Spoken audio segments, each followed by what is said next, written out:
The Red Cross responds to nearly 66,000 disasters every year, most of them house fires. Red Cross President and CEO Gail McGovern says you need to develop an evacuation plan and practice it, especially with your children. It takes just 2 minutes for a home to be engulfed in flames. Practice those drills. We all think our kids know what to do. They don't. We need to teach them. We have started a large campaign where we're going into vulnerable communities and helping install smoke alarms. Already 92 lives were saved, and 4 of those lives were saved by a 5-year-old girl who remembered what we taught them during these fire drills, and she got her family out. We also have a slew of free apps that people can download onto their smartphones. It's what to do in every kind of disaster you can imagine, how to prepare and how to recover. To help support all the Red Cross does and to make a financial donation, go to redcross.org. That's redcross.org.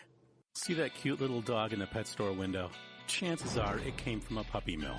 A breeding facility that forces caged, neglected, and often sick dogs to churn out puppy after puppy to be sold for profit. Meanwhile, millions of wonderful, healthy pets end up in animal shelters. This leads to the killing of more than 9,000 by the end of today. But with one simple choice, you can help. Just by deciding to adopt instead of purchase your next pet.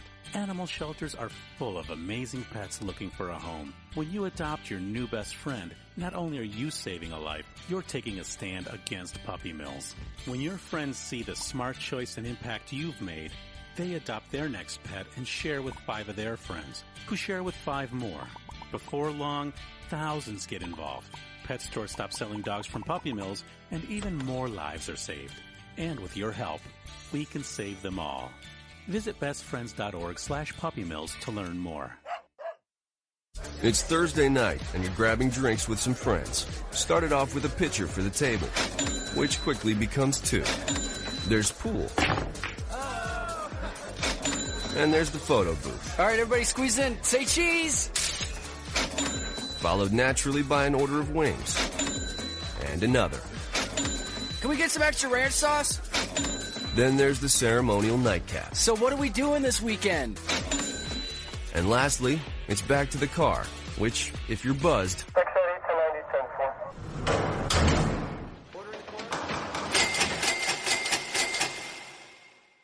could be the most expensive night of your life. Getting pulled over for buzz driving could cost you around $10,000 in fines, legal fees, and increased insurance rates. Nothing kills a buzz like getting pulled over for buzz driving, because buzz driving is drunk driving. Brought to you by the National Highway Traffic Safety Administration and the Ad Council. Hi, I'm Jeremy Schaap. You may know me from ESPN's Outside the Lines and Sports Center. What you probably don't know is that I've suffered from Crohn's disease for almost 20 years. The Crohn's and Colitis Foundation of America's Take Steps, Be Heard walk program is the largest national walk program dedicated to raising funds and awareness to combat Crohn's disease and ulcerative colitis. To learn more about how you can help and to find a walk site near you, please visit www.cctakesteps.org. Think fast. In the short time it takes to listen to this message, a small flame can turn into a big fire. Several minutes more, and thick, poisonous smoke may have filled your lungs and reduced your ability to respond. Give it 5, and your entire home may be filled with flames. Keep breathing. We got you. Don't let your world go up in smoke. Have working smoke alarms and practice an escape plan for you and your loved ones. Learn more at usfa.fema.gov, because fire is everyone's fight. Have you mixed your pain meds, your sleep meds, your allergy meds? Call the Poison Helpline. Has your child eaten a tube of toothpaste, a chip of paint, a wild mushroom? Call the Poison Helpline. Have you been bitten by a spider, a snake, an insect? Call the Poison Helpline. Poisonings can happen at the home, on the job, or in the great outdoors. Call the Poison Helpline first for fast, free advice from medical professionals. Call 1-800-222-1222 anytime, anywhere. 1-800-222-1222. Save the number, save a life. Brought to you by the U.S. Department of Health and Human Services. Every day, the men and women of the United States Marine Corps demonstrate their commitment to defend the American way of life. Since 1775, we have served our nation as a force in readiness. From combat operations to humanitarian assistance in every corner of the world. No matter where the mission takes us today, or wherever our country needs us tomorrow, we always remember the land we call home. As Marines, we take a stand for each other, for our nation, for us all. The few, the proud, the Marines. Hi, I'm Hillary Duff. As a mom, I'm proud to support the March of Dimes in helping more women have full-term pregnancies and healthy babies. That's why I walk in March for Babies. The money we raise funds research and local programs that help babies overcome the challenges of premature birth and birth defects. Sign up today at marchforbabies.org. Together, we can help make healthier babies possible for thousands of families.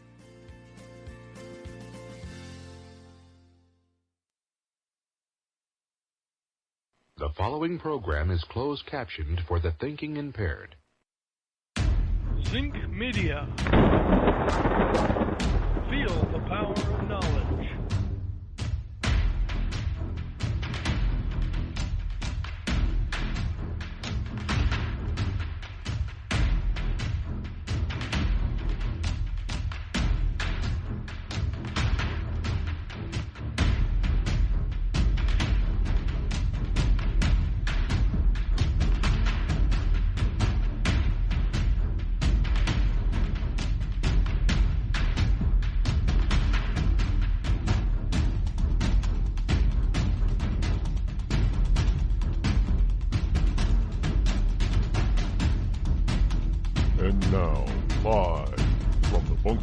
Studio located somewhere within the great granite state of New Hampshire is Rod Eccles. And good Monday morning to you, one and all of you wonderful ecclesiastites and liberty lovers across the globe. Yes, it is I, Elrod, coming to you live this Monday morning, which is March number 20 in the year of our Lord 2017, which makes it the first day of spring today. Yes, indeed. We have made it to spring here in northern New England, and I don't know. I guess spring-like stuff will start to happen here shortly. It's not too bad this morning, I suppose. It's around 30 degrees or so, below freezing. It's supposed to get up a little bit warmer than that today. We'll see. The sun is shining at least. And it is Monday. So what a great way to start off spring, but to start off the week with spring. Monday morning, of course. 603-835-3226 is the call-in number, should you wish to join. And this past weekend was interesting. I had some friends that wanted to do one of those. What do they call it? The escape room. No, I refused to do it. Not because I was afraid to do it or didn't think I'd be able to get out. Well, I got to admit, I am not the greatest when it comes to riddles.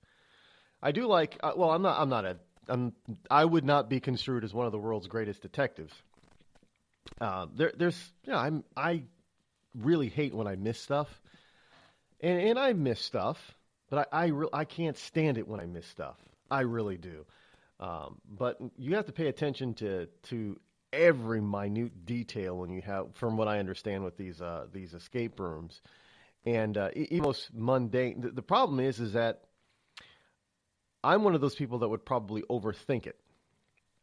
And a lot of times it's really pretty simple, but you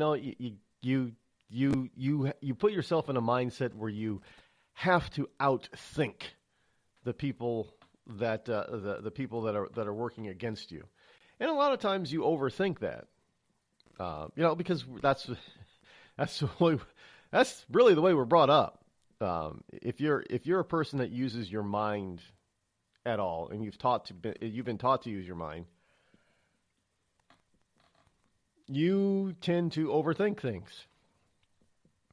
I'm no different when it comes to that sort of thing. And so when you overthink something, from what I understand in this kind of scenario, now the friends of mine who went and did this thing, I think there's a maximum of 3 hours or so. I don't know, but they a couple of them texted me and said they couldn't figure it out. They couldn't get out of the room. And you know what? It's it happens. You know, I mean, it's fun for people like that. I've seen these things. These escape rooms actually first came to my attention a few years ago. And they were not, today they're being used for fun. But when I first saw them, believe me, it was anything but fun. These were, they did these escape rooms a couple of times on the TV program Criminal Minds. Now, if you've ever watched Criminal Minds, then you know they were not fun escape rooms. And you know that may have colored my view of what these things are. I don't know why human beings want to do that. I can understand doing it for practice because you know it's your job or you want to be prepared for something. But why do people do stuff like this for fun and call it fun? It's really not my idea of fun. I mean, I get it. You want to be an amateur spy or amateur detective, and you think this is the way to do it, but having somebody else control you, even for fun like that, is not fun. Not in my book. Because too many things can go wrong. Now, I'm not saying things would go wrong or have gone wrong. I don't know if they. This is a burgeoning. It's like going to these fright things every Halloween.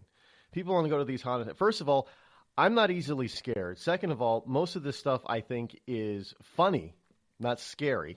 Which is why I don't like most horror movies. Most horror movies are just terrible. They're comedies to me. They really are. I'll watch them from the standpoint of comedy. Because if I don't, I've mentioned that many times before in this program about everybody talks about how scary The Ring is or was, the movie The Ring, and it's are you kidding me? That was supposed to be scary. Cabin in the Woods, when it came out, was supposed to be the best scary movie of its time. I thought it was a comedy. I really did. So I don't know why people want to put themselves in a position where they think it's fun to be scared half to death. And I don't know why anybody wants to be put in a position where they actually work at a place like that. I've heard more than once the actors in these places getting a little bit hurt, because somebody got overly scared and you know they got frightened at the wrong time and their reaction was epic to say the least, and some of these actors end up getting hurt. Now I have no idea why you want to. If you know you're going to react that way, why the hell would you put yourself in that position and go through that? Because it's fun. To me, that's not fun. Being locked in a room so you can try to figure it out and how to escape, to me, is not fun. There are people who do this in real life, and it's not a game. You know, a game is playing giant Jenga on your porch or on your patio. A game is not pretending that you're an international spy and somebody has got you locked in a room and you have to figure out what the hell is going on in order to get out of there before time is up. No, I mean, if people want to do it, that's fine, but I just do not construe that as being fun in my book. So no, I'm not interested in doing it for fun. Oh, Rod, you got to lighten up, man. I mean, you got to have some fun. There's a lot of other things I'd rather be doing for fun. That's not one of them. Again, I'm not chastising anybody out there who might like to do that kind of thing. So, I mean, if you do well, I also get it if you do it as a form of relaxation because your job is that intense all the time. You know, I can see people who work for, CIA or NSA or any of the other intelligence agencies out there, maybe even the FBI, who do this to blow off some steam. I could see them doing it. And I'm not chastising it if they don't want to do it. I mean, to hell, they have to do it in real life, figure all this stuff out all the time. So it might be nice just to be able to do something like that. If you're in that type of position, it might be nice to do something like that, to have some fun where nobody's life is really on the line. I mean, can you imagine going through that type of stress on a daily basis? I mean, my friends told me how stressful it was because the clock was ticking. They knew it was ticking, and they had to figure out this clue and that clue and the other clue and then there was another clue. Now, can you imagine having to do that for a living because literally somebody or multiple somebody's lives may literally be on the line if you do not figure it out? Now, it's one thing to do it for fun, and then you can walk out and out of the room and yuck it up. Ha, ha, ha, that was so much fun. I can't believe we missed that. If you miss something like that in real life, people die. Now, can you imagine having to do that on a daily basis? Personally, myself, I can't. I can't imagine that kind of stress. I could not imagine that having to go to that. That's what you do for work, not for fun. But now we like to take all this stuff that is really ultra serious stuff, and we want to make it fun. Maybe this is an exercise in like video games. I mean, we now have weapon systems that are basically, they look like video games. Why? Because we have so many millennials now. I mean, they grew up with these things. And their hand-eye coordination is off the charts for a lot of them. So why not make the weapon system, the real-life weapon systems, something that they're familiar with? So now they've taken the game and they've made the game something serious. You had all the flying simulator games. Well, now those flying simulators are now what they use for flying drones, which carry live weapons. So can you imagine that? I mean, do you think you'd really, after flying a drone and dropping bombs on the enemy all day long, do you think you'd really want to go home or to an arcade and play with another drone-type simulator? Some people would, I guess, because on the others, they know there's nobody real is on the other end of the receiving end. But you have to realize that these people do this for a living. This is what they have to go through on a daily basis, and I find it I wouldn't want to do it. I'm glad that there are people out there on our side that are willing to do it. I wouldn't want to do it. So anyway, it is what it is. But and this has, I'm not making fun of real life spies at all, because that's, again, I mean, the real life spy world is not glamorous like James Bond, or The Saint. Anybody ever remember watching The Saint? Roger Moore was the Saint, and then he became James Bond, or any of the other spy type of movies. Mission Impossible, the TV series or the movies, doesn't matter. It's really not that glamorous, and things don't work out that way. And it's not like the Bourne Identity. Jason Bourne.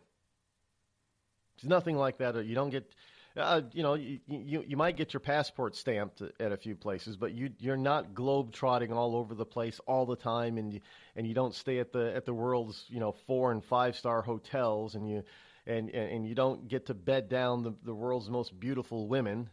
It just doesn't. Well, I'm sure there might be a spy or two out there where something like that is similar to that happens, but for the vast majority of them, nothing like that even comes close.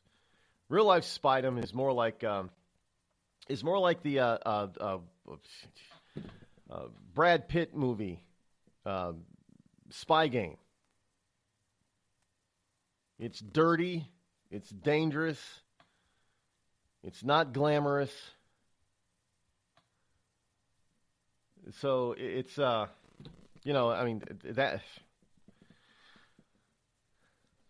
Well, I didn't. I saw the movie Spy Game. It had Brad Pitt and Sundance. What's his face? Anyway, I can't believe I can't remember his name at the moment. One of the, Paul Newman's buddy.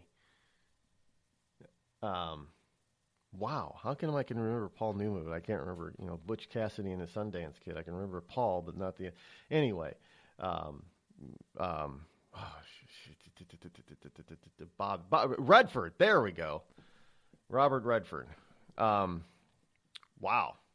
geez, I must be getting old or something. I can't remember Robert. That's why I'm not into celebrity. I don't try to keep track of these people. But it had Robert Redford and Brad Pitt in it. And it was, I think it was more true to life of what, now, me never have been a spy. I have to defer to other people who are spies or were spies. But I would tend to believe that movie with Brad Pitt and Robert Redford was more true to what real life spying is all about. Dirty, down in the dirt, in dangerous areas. Your life could end at any second around any corner. You weren't staying in 5-star hotels, and you weren't dining at 4- and 5-star Michelin star restaurants and that kind of stuff. Yeah, it is what it. But so I don't know why people want to do that type of thing, for why they would consider it to be fun. I like watching the movies. Yes. I like watching spy movies because they're entertaining, because they're not real. I'm sorry, James Bond is just not real. I mean, to be frank with you, even though I love James Bond is a terrible spy and should have been dead, many movies ago. The problem with James Bond that doesn't happen in real life is that in James Bond, villains talk too much. In real life, they shoot first, then talk. You're listening to me, your lovable host, L. Rod, here on the Rod Eccles Show.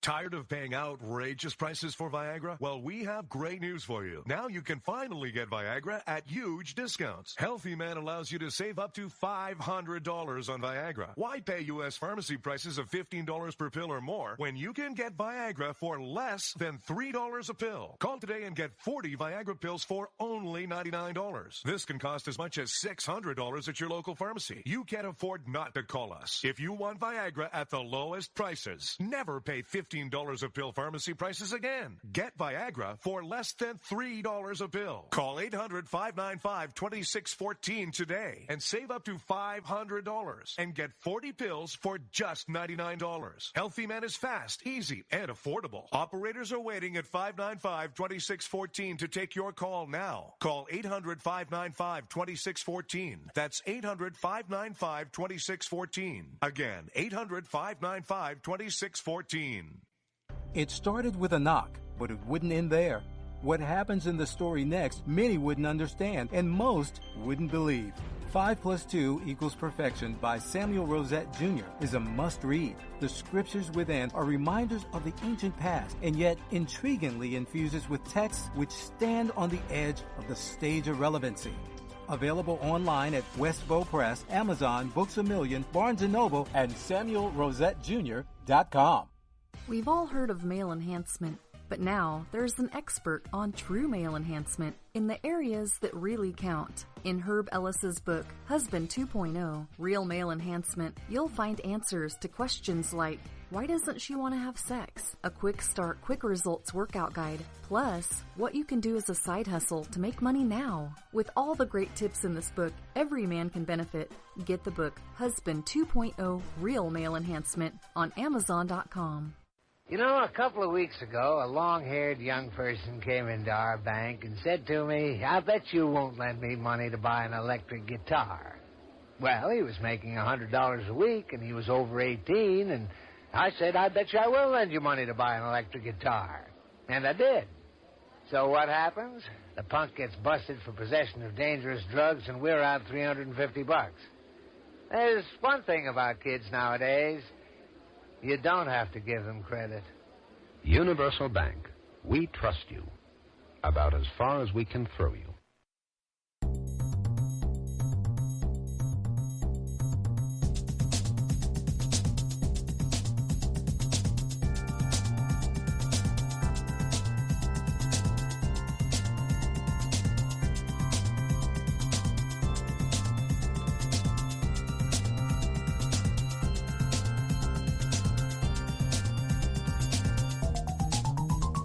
Six 603-835-3226 is a number that you can utilize. Again, folks, I don't want people to think that I'm not a bundle of joy in a basket full of fun, because I can be fun like anybody else and do wonderfully crazy stuff, and I can do stuff that people think. I used to be a daredevil on a mountain bike. As I get a little bit older, I'm not so adventurous on the bike, but I used to be, not too long ago either. I was a total. You could have called me a nut in a mountain bike, but I didn't do things that were death-defying. At least not in my book. I mean, death-defying to me would be, some of these people, the way they skydive and base jump and that kind of stuff is death-defying to me. Going over some short jumps over a creek or something on a mountain bike in the woods doing 30 miles an hour going downhill is not death-defying to me. Some people, I guess it would be. Some people wouldn't find doing that fun. I did. Which is why I don't chastise anybody for wanting to do these room, lock in the room things. These escape rooms. If you want to do those, that's fine. I just don't understand why you would consider that to be fun. I would not. Also, because you're not. Some person said, well, it's because you're a control freak. You always like to be in control. I do, but you know the interesting thing. I'm one of those weird kind of control freaks. Sure, I like to be in control as often as I possibly can, but I also realize I'm hardly ever in control of anything. But really, I mean, some people say, well, that's being grounded, Rod. You realize the reality. I'm like, yeah, that doesn't change anything. You want to have everything within your power. You want to have be in total control of it. But the reality is that control, as most people understand it, is an illusion. You really don't have any. And I could do a whole show about the metaphysics of control. And I know I'd probably attract some real weirdos out there that will want to talk about it as well. But you'd get some very honest opinions and anecdotal evidence and some real evidence about control, the realities of it and the lack thereof of it. A lot of people think that they're in control of certain situations in their life, and the reality is that they really, when you break it down and you start tearing it apart bit by bit and examining each little portion of their life in that particular area, they begin to realize they're like, oh hell, man, I'm not in control of anything. But yet on the surface, it looks like that they are. And there's always somebody out there manipulating and pulling strings. Oh, you may think, well, let me give just a brief, quick example, is people's jobs. A lot of people think that they're in charge or they're in control of their careers. They're not. Somebody else is. Somebody else is pulling the strings. Otherwise, the person who believes that they are the smartest thing since, sliced bread, because just about everybody thinks their boss is dumber than them. Well, if you were in control of your career, wouldn't you be in your boss's position at least? Well, of course, but you're not. Why? Because somebody else is in control. That's a rude wake-up call for a lot of people who actually think that they're in control of their life. And then they realize that the most important aspects and parts of their lives, they have absolutely no control over. And I don't like putting myself in a position where I know I'm not going to have any control at all. I'd rather keep the illusion that I at least have some control. The Red Cross responds to nearly 66,000 disasters every year, most of them house fires. Red Cross President and CEO Gail McGovern says you need to develop an evacuation plan and practice it, especially with your children. It takes just 2 minutes for a home to be engulfed in flames. Practice those drills. We all think our kids know what to do. They don't. We need to teach them. We have started a large campaign where we're going into vulnerable communities and helping install smoke alarms. Already 92 lives were saved, and 4 of those lives were saved by a 5-year-old girl who remembered what we taught them during these fire drills, and she got her family out. We also have a slew of free apps that people can download onto their smartphones. It's what to do in every kind of disaster you can imagine, how to prepare and how to recover. To help support all the Red Cross does and to make a financial donation, go to redcross.org. That's redcross.org. I'm just so happy my father had a chance to see his kids before he passed. I just want to say thank you. When her father fell ill, the American Red Cross was able to help get Veronica's brother home from the Navy to speak to his father one last time. It's thanks to your donations that we can connect military families when they need it most. Please donate today at redcross.org. It's Thursday night, and you're grabbing drinks with some friends. Started off with a pitcher for the table, which quickly becomes 2. There's pool. And there's the photo booth. All right, everybody squeeze in. Say cheese! Followed naturally by an order of wings. And another. Can we get some extra ranch sauce? Then there's the ceremonial nightcap. So what are we doing this weekend? And lastly, it's back to the car, which, if you're buzzed,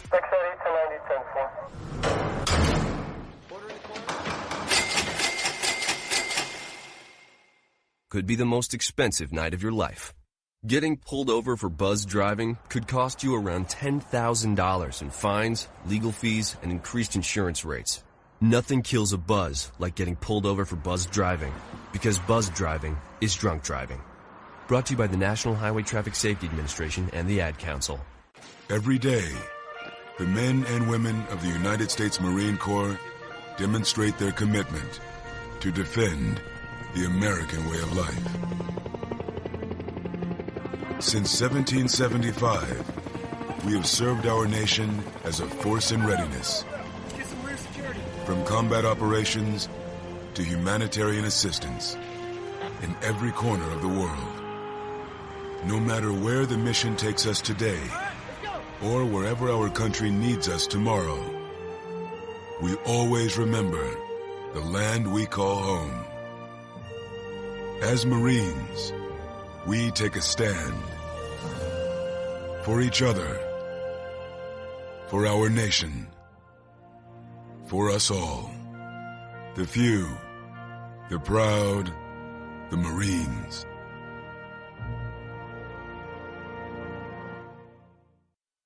I considered suicide so I wouldn't put my family through all the pain.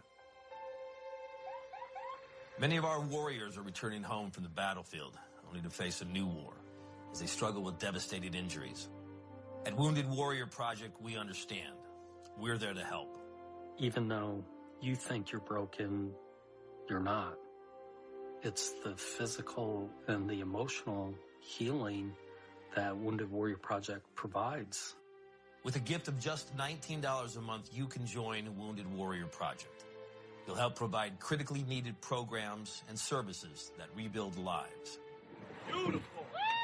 There you go, buddy. The ongoing needs of our wounded and their families will continue for many years to come. Now is the time to show your support. Call now or go online with your gift of just $19 a month, and we'll send you this Wounded Warrior Project blanket. It made me feel that there's people out there that care about us. After this event, we can finally maybe start to heal as a family and move forward. We need your help. The families are hurting. For many of our wounded heroes, the greatest casualty is being forgotten. That's why your gift of just $19 a month is so important. Please, call or go online right now.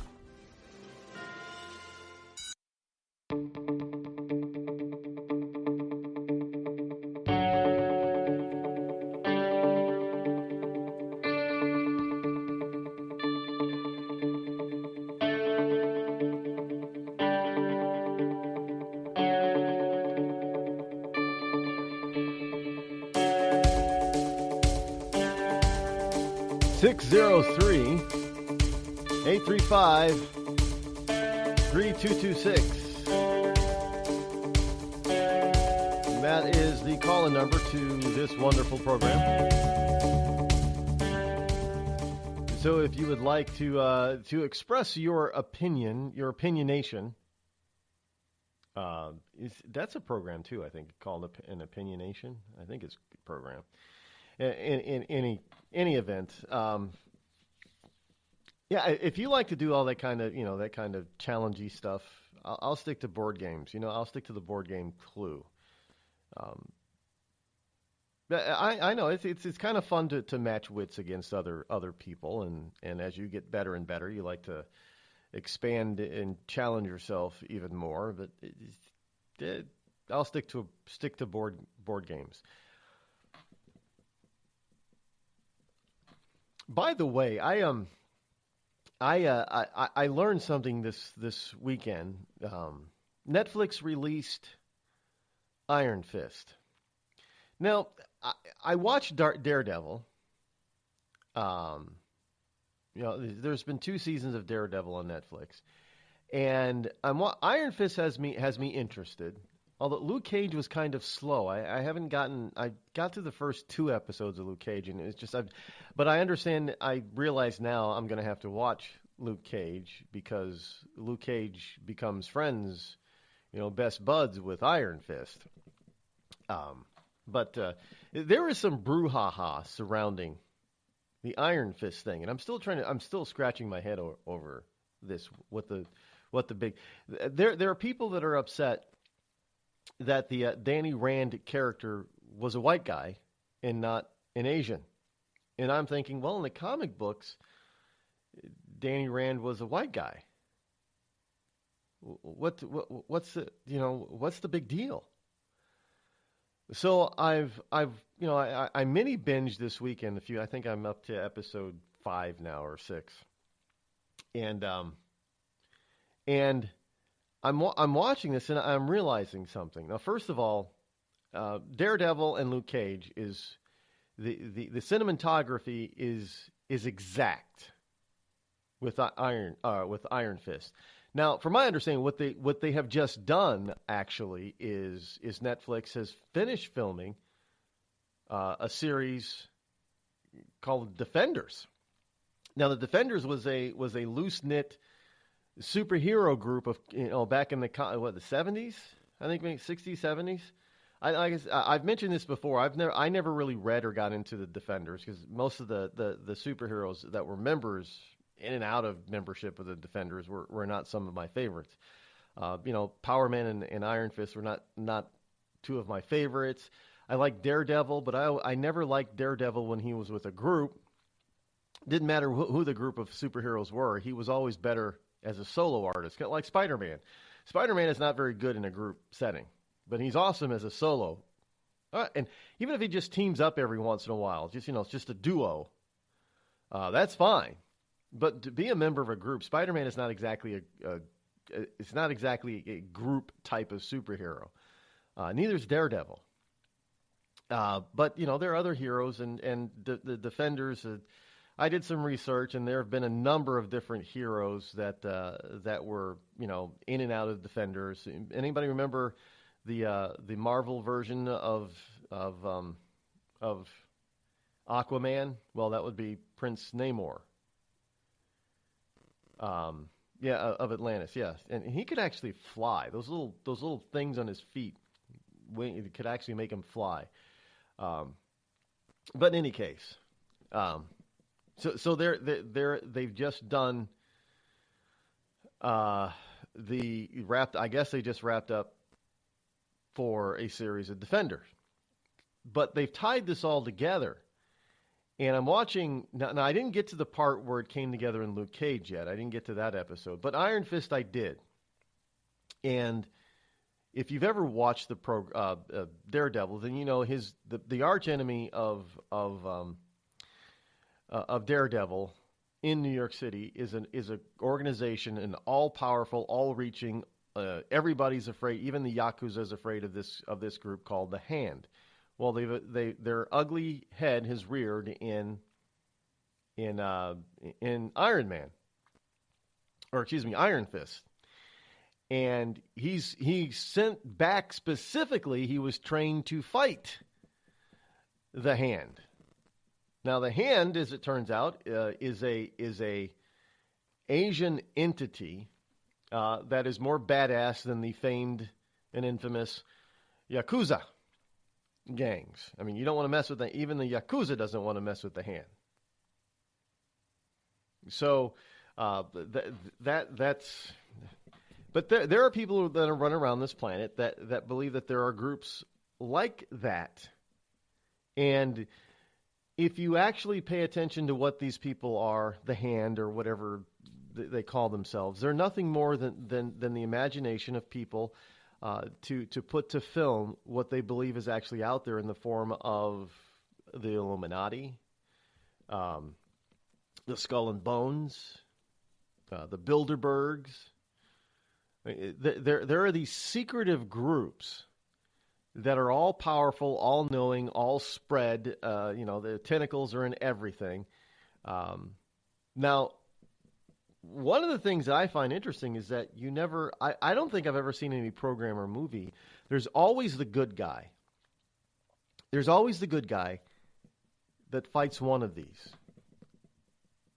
So now you're going to have Luke Cage, Daredevil, and Iron Fist coming together in forming the Defenders on Netflix and the Marvel Universe on Netflix. And we've seen it. I sort of lost track of some of the other Marvel stuff.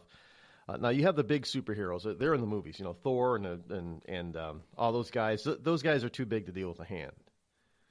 Those superheroes are too powerful. You would think that those superheroes would really want to get involved and really tear the Hand apart. But they're more interested in saving the world, and the Hand isn't trying to destroy the world. That's, they just want to control everything.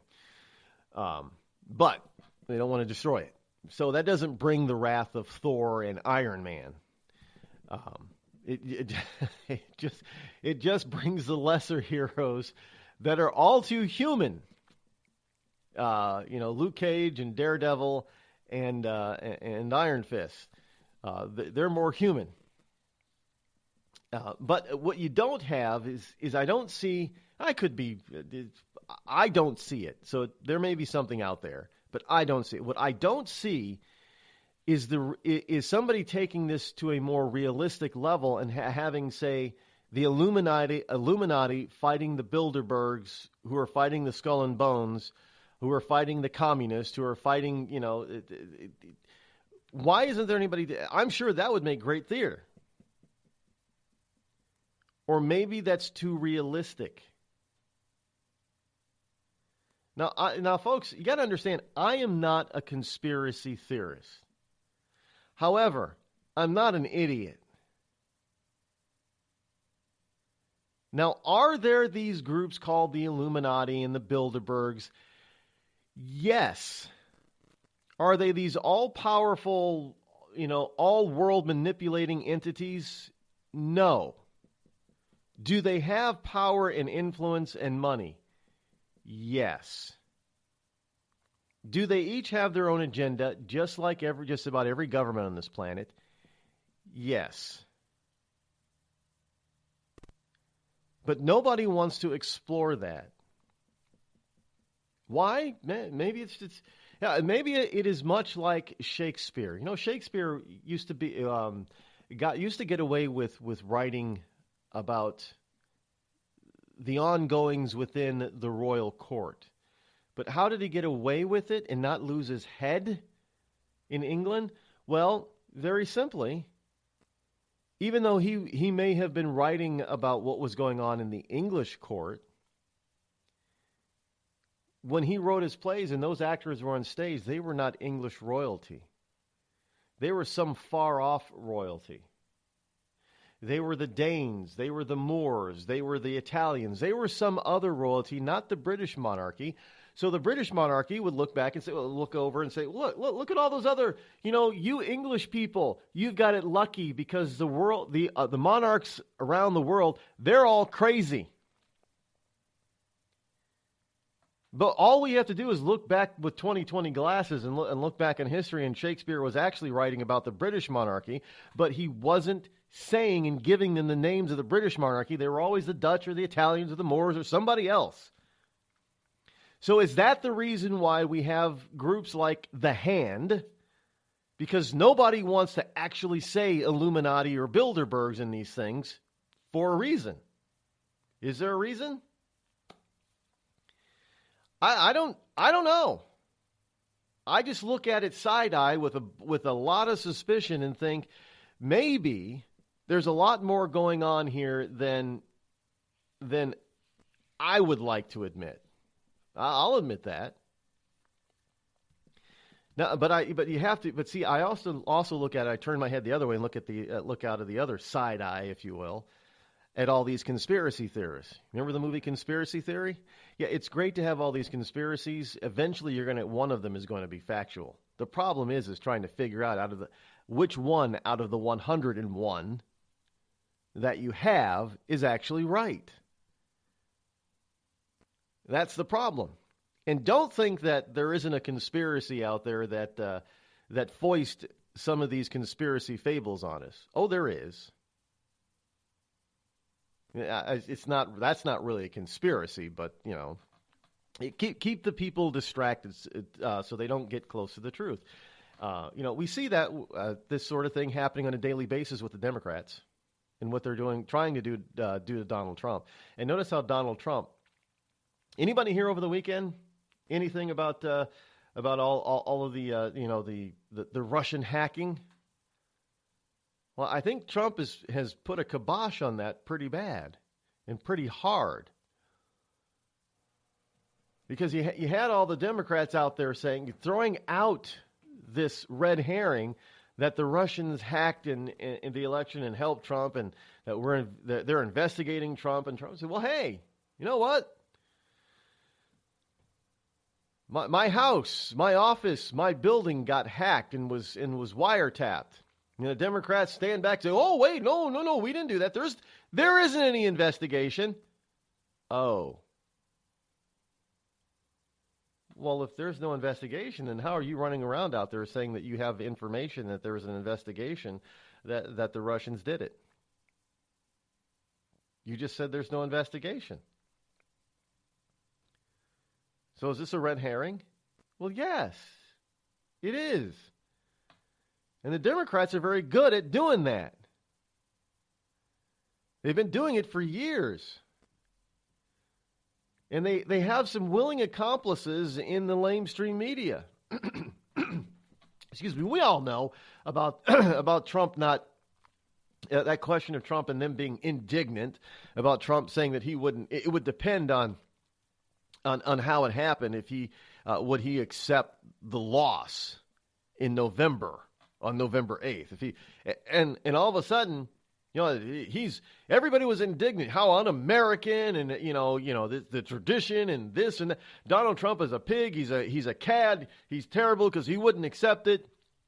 That's not exactly what he said, but they brought out the big guns to try to attack Donald Trump for not immediately and open-handedly and 100% saying, if the vote count said that I lost, then I lost. I'm not going to challenge it. The American people have spoken. That was supposed to be his answer, according to the Democrats. And so what happens? The Democrats are the ones that aren't accepting it. They'd be all over Donald Trump for not accepting the vote. If Donald Trump would have lost the Electoral College and Trump said, well, I think that there's a problem in some of the states we need to recount, they'd be jumping all over him. But no. Now the shoe's on the other foot. And they made up all this. Now Donald Trump's out there saying, I bring this up because he's out there saying that, where is this story here? Trump says, this is from AP, Trump says Democrats made up allegations of Russian interference. And there is some evidence that they did. Because there's no proof that there was any Russian interference. And I'm sorry, didn't they tell us that that not only should there be an investigation, but they're looking into it? They're going to look into this. And what has happened with it? Nothing. These people have President Donald Trump on Monday, earlier this morning, accused Democrats of making up allegations that Russia interfered in last year's election and said Congress and the FBI should be going after media leaks instead. Again, absolutely true. Where are all these leaks coming from? And most of these leaks are illegal, by the way. Why aren't they clamping down on that? Well, you're worried about the Russians interfering. Well, isn't all this leaking interfering? No. The leaks are against Donald Trump, so that's okay. His tweets came just hours before a potentially politically damaging hearing in which FBI Director James Comey and National Security Agency Director Michael Rogers plan to testify on allegations of Russian hacking and whether there were any connections between Moscow and Trump's campaign. Well, how do they know unless they had an investigation? And how would they? And how could they possibly have an investigation if they didn't listen in or try to get information from the Trump side? So, in one respect, Trump has put them in the corner. Either put up or shut up. Finally, you guys were well, we didn't do that, and then we find out that there are FISA requests for doing just that.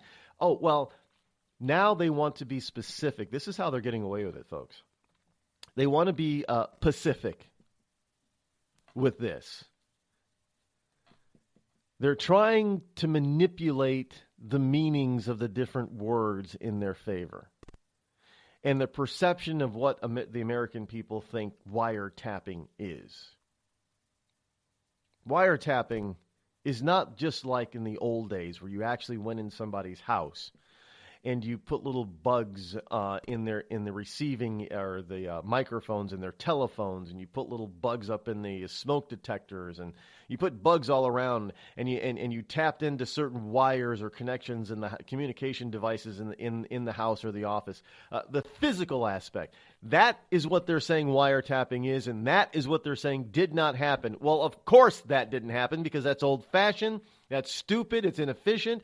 There's a better way of doing it. However, when you go into somebody's computer, you could call it hacking if you want. It's also a form of wiretapping. When you get into their computers without their permission, you do it sneakily.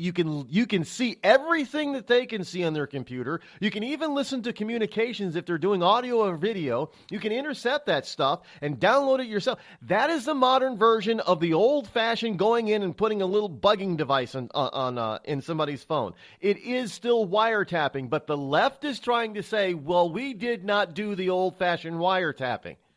Well, duh, we know that. But we also know now that there was at least 3 FISA court requests to, quote-unquote, look into the Trump organization, including Trump Tower, for potential problems. Tired of paying outrageous prices for Viagra? Well, we have great news for you. Now you can finally get Viagra at huge discounts. Healthy Man allows you to save up to $500 on Viagra. Why pay U.S. pharmacy prices of $15 per pill or more when you can get Viagra for less than $3 a pill? Call today and get 40 Viagra pills for only $99. This can cost as much as $600 at your local pharmacy. You can't afford not to call us. If you want Viagra at the lowest prices, never pay $15 a pill pharmacy prices again. Get Viagra for less than $3 a pill. Call 800-595-2614 today and save up to $500 and get 40 pills for just $99. Healthy Man is fast, easy, and affordable. Operators are waiting at 595-2614 to take your call now. Call 800-595-2614. That's 800-595-2614. Again, 800-595-2614. It started with a knock, but it wouldn't end there. What happens in the story next, many wouldn't understand, and most wouldn't believe. 5 + 2 = Perfection by Samuel Rosette Jr. is a must-read. The scriptures within are reminders of the ancient past, and yet intriguingly infuses with texts which stand on the edge of the stage of relevancy. Available online at Westbow Press, Amazon, Books A Million, Barnes & Noble, and SamuelRosetteJr.com. We've all heard of male enhancement, but now there's an expert on true male enhancement in the areas that really count. In Herb Ellis's book, Husband 2.0, Real Male Enhancement, you'll find answers to questions like, why doesn't she want to have sex? A quick start, quick results workout guide. Plus, what you can do as a side hustle to make money now. With all the great tips in this book, every man can benefit. Get the book, Husband 2.0, Real Male Enhancement, on Amazon.com.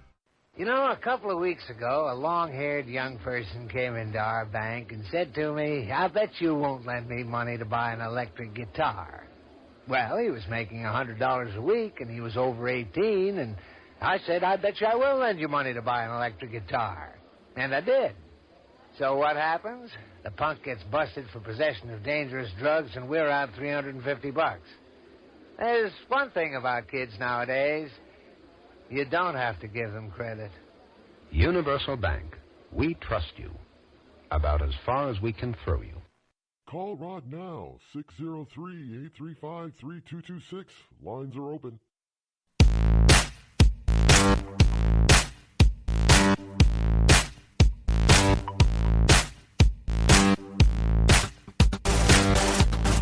Now, this weekend I also, I was given a talking to, actually, and I was convinced that I now need to go see them. Well, it's too late to go see them in the theaters, but I've been an anti-new Star Wars person. I've held out because I thought it was going to be Disneyified, and I didn't like that whole prospect of, you know, every little bit turning into a Star Wars story as Disney tries to maximize its investment of all that money they spent buying the studio from George Lucas. But one of them is like me. They're not anti-Disney, but they're very skeptical of things being Disneyified. They don't like it either.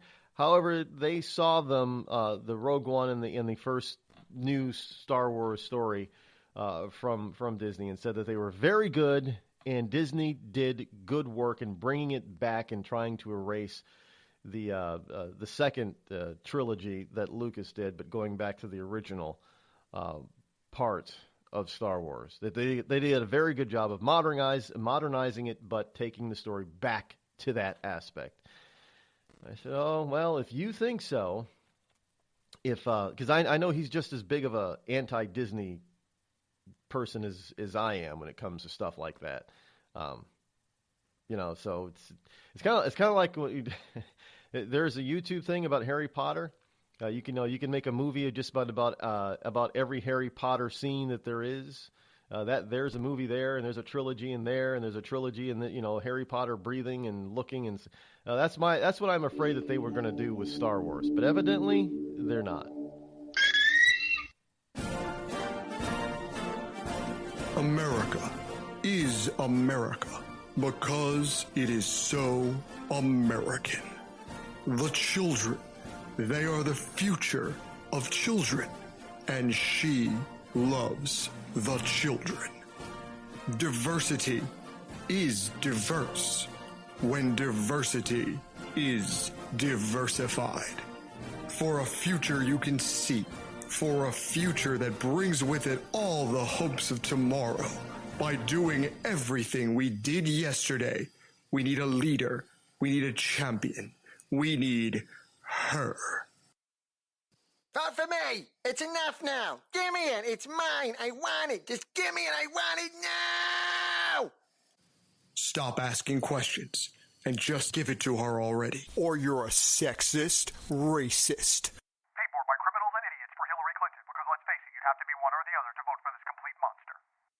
Thousands of families affected by disasters, like the recent wildfires, urgently need support. You can help the American Red Cross provide warm meals, shelter, and hope to families when they need it most.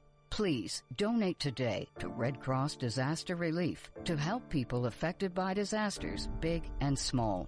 Go to redcross.org or call 1-800-RED-CROSS today. Your support is critical. We can't do it without you. I'm just so happy my father had a chance to see his kids before he passed. I just want to say thank you. When her father fell ill, the American Red Cross was able to help get Veronica's brother home from the Navy to speak to his father one last time. It's thanks to your donations that we can connect military families when they need it most. Please donate today at redcross.org. Were you born from 1945 to 1965? People born during these years are 5 times more likely to have hepatitis C. So even if you try to eat right, exercise, and take care of yourself, you could still have hepatitis C, a serious disease that's a leading cause of liver cancer. If you were born from 1945 to 65, you should get a blood test for hepatitis C. Treatments can cure this disease. Talk to your doctor about getting tested. A message from the CDC. Think fast. In the short time it takes to listen to this message, a small flame can turn into a big fire. Several minutes more, and thick, poisonous smoke may have filled your lungs and reduced your ability to respond. Give it 5, and your entire home may be filled with flames. Keep breathing. We've got you. Don't let your world go up in smoke. Have working smoke alarms and always stay in the kitchen when cooking at high temperatures. Learn more at usfa.fema.gov because fire is everyone's fight. Have you mixed your pain meds, your sleep meds, your allergy meds? Call the Poison Helpline. Has your child eaten a tube of toothpaste, a chip of paint, a wild mushroom? Call the Poison Helpline. Have you been bitten by a spider, a snake, an insect? Call the Poison Helpline. Poisonings can happen at the home, on the job, or in the great outdoors. Call the Poison Helpline first for fast, free advice from medical professionals. Call 1-800-222-1222 anytime, anywhere. 1-800-222-1222. Save the number, save a life. Brought to you by the U.S. Department of Health and Human Services.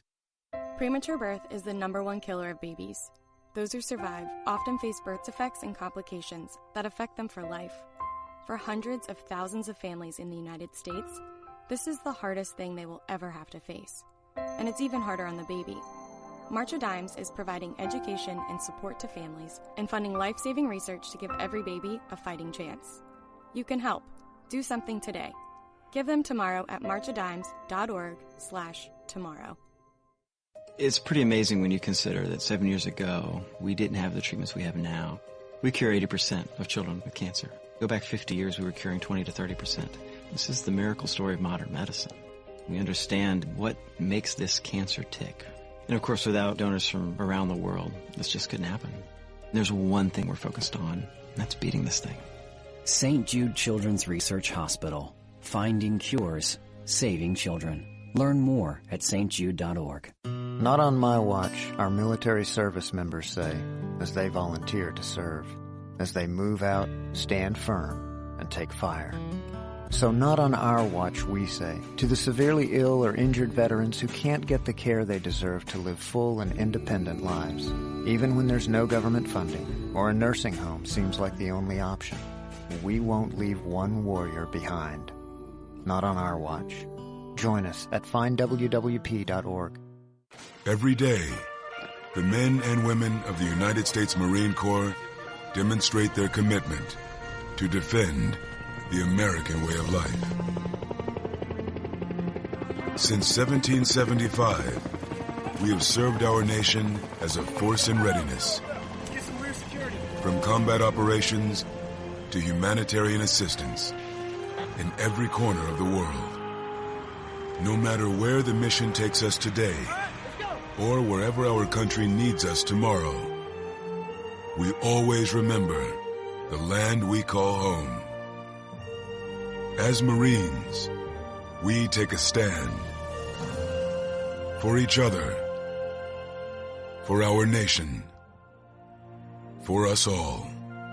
The few, the proud, the Marines.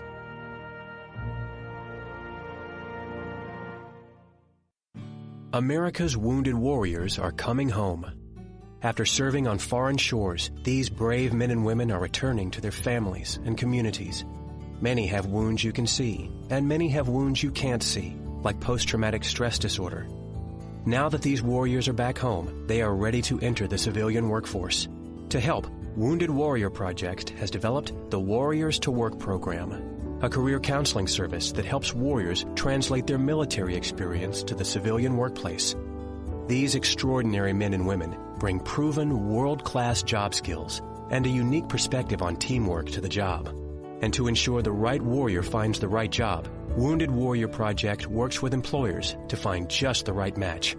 When you hire a wounded warrior, you hire an intelligent, talented, and committed new employee.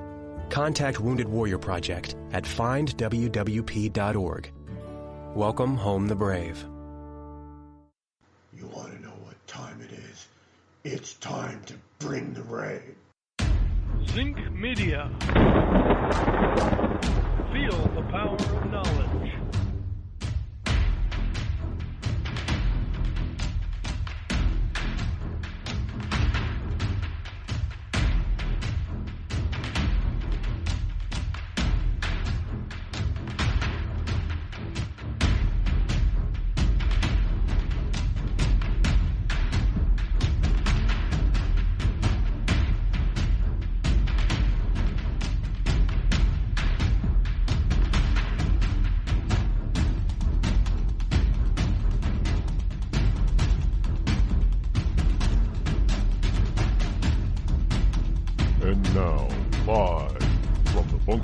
Studio located somewhere within the great granite state of New Hampshire.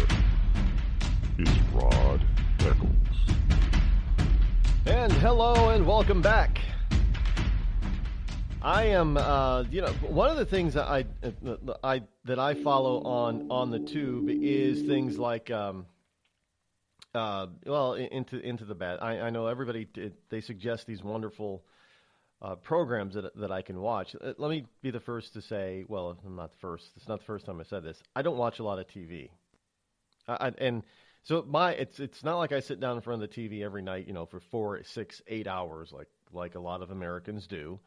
Now, if that's the way you want to spend your time, that's fine. I just don't have time for that. I got too many other projects, too many things I'm a workaholic. So that is one of the things I happen to like about this new form of media. I can consume it at my leisure, on my schedule, and I can get it all at once in many cases. So I can binge it and get it done with and get it out of the way. I think House of Cards is supposed to be dropping pretty soon. I've been following that ever since it first came out a few years ago. And of course, Game of Thrones. And Game of Thrones, it's for HBO. It's on HBO, and it's weekly. They don't drop them all at once. Smartly, so there are certain programs. One of the things that the second, I do believe it was the second season of House of Cards, and they dropped it. The bandwidth got sucked up because people were downloading it to watch it so much. And this is the problem with Game of Thrones is that, they do this sort of thing and they download it and it's hard. The bandwidth gets exceeded pretty damn quickly. And so they couldn't. I don't think that they could do that. Upload, all 10 episodes of Game of Thrones all at once. It would be a nightmare for them. It was almost that second season after everybody heard about and watched the first season of House of Cards. It was almost that way for Netflix for the second season, and it's for a good reason. When you find good entertainment, really good stuff. I mean, for those of you who are into Walking Dead, I'm not one of those people, but there are a lot of people. It is, Walking Dead has won all kinds of awards. It's that good. I just didn't get into this. Breaking Bad was that way. But notice that there aren't many programs like that all at once. This is spread out over the past 15 years that we've had these kind of, Mad Men, Breaking Bad, Game of Thrones, Walking Dead, House of Cards. This is spread out. And notice that most of the stuff is not network television. Lamestream media stuff. Sure, you had How to Get Away with Murder for a season. That was huge. Second season, not so much. They couldn't keep it up. I know everybody talks about Scandal, but they're not. It's scandalous how far Scandal has fallen. See, all the stuff that people continue to want to watch over and over again, year after year, is not on network television. It's really not. It's not on the lamestream media channels, which is, I find it really interesting. But yeah, again, I can consume it at my leisure. I don't have to follow the dictates of some schedule. So, but it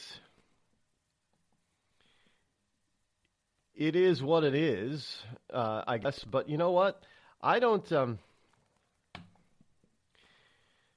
Excuse me for a second here while I deal with this sound that came from nowhere. In any case, yeah, there's also, one of the things that I hate is on certain websites. When you queue up a website,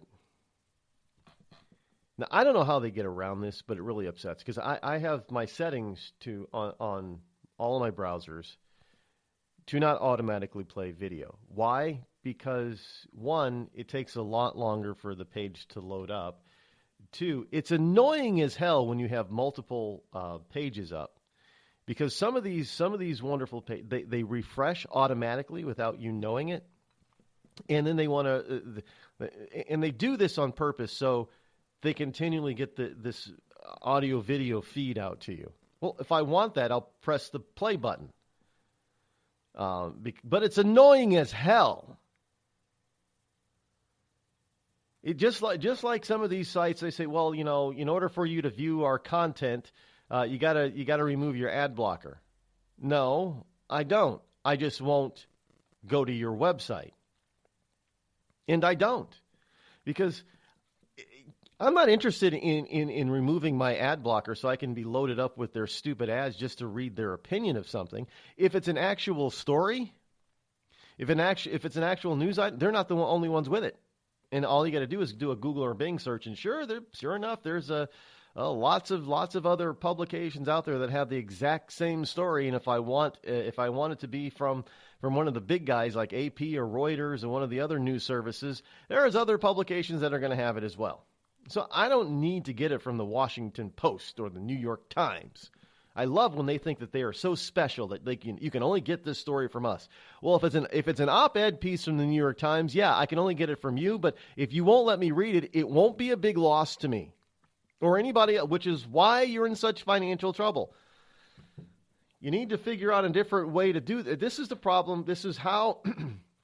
This is why we have this whole new economy.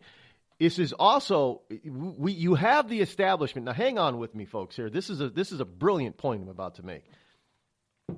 You have the establishment everywhere, whether it be in lamestream media, politics, or business.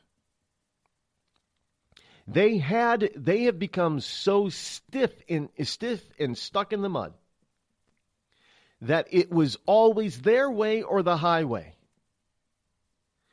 Well, then technology came along and got to a point where it leveled the playing field, and these people are still playing the old game. It's our way or the highway, even though they're the ones being left behind because the new business and new media has decided they're not going to play by the old rules. They're going to make up some new rules and play by the new rules. And all the old people, look, this is why a lot of, venerable retailers are either out of business or on the verge of going out of business, Sears and Kmart, anyone? Because they decided that they were going to be stuck in the mud of time and do things the old-fashioned way, so to speak. Meanwhile, Amazon was kicking everybody else's ass and even starting to dig into, because Walmart started this at first, we're gonna wait and see how e-commerce, works out before we get into it. This is Walmart. And then, okay, we're going to stick our toe in the water. And it didn't work out so well for them when they were sticking there because they weren't committed to it. So they pulled back out of it. And they noticed that they were missing out on a lot of sales because Amazon was taking them. And now Walmart is full force back in, and you even see commercials on TV about Walmart online. Free shipping on this and, because they realize that even with their behemoth size, if they didn't come up into the 21st century, they were going to end up like Sears. Look at all the brick and mortar retail stores that are on the rocks because they tried to stay in the old-fashioned world and do business their way. Look what happened in the political realm when all 16 of those wonderful politicos, some of them, were very good candidates on the Republican side, not going to lie. Some of them were I like some of them. But they decided to stick with the old-fashioned way of doing politics. And here came Donald Trump, who threw all of that old-fashioned politics under the bus. And they're still trying to stick with old-fashioned politics. And it's not working. It's not working. And they are flustered and flummoxed, and they can't figure it out. It's just like, the retailers out there. How can Sears possibly fail? I mean, they have venerable things like Kenmore and Craftsman. Well, they sold those names, so now they don't have any assets. Nobody cares about the name Sears anymore. They still like the name Craftsman, but now Craftsman I think they sold it off to Black & Decker, which means now Craftsman in my book is going to be junk. But I guess it was starting to become junk anyway when you could start to find Craftsman in a Kmart store, but they were trying to do things the old-fashioned way because they were too stupid and too stubborn to realize that the new fashion way was the way that everybody else, their consumer, was going. The Republicans and the Democrats, they lost because they were stuck in the mud doing politics the old-fashioned way. Meanwhile, the consumer, you and I, the voter, had moved on. We were sick and tired of the old-fashioned way.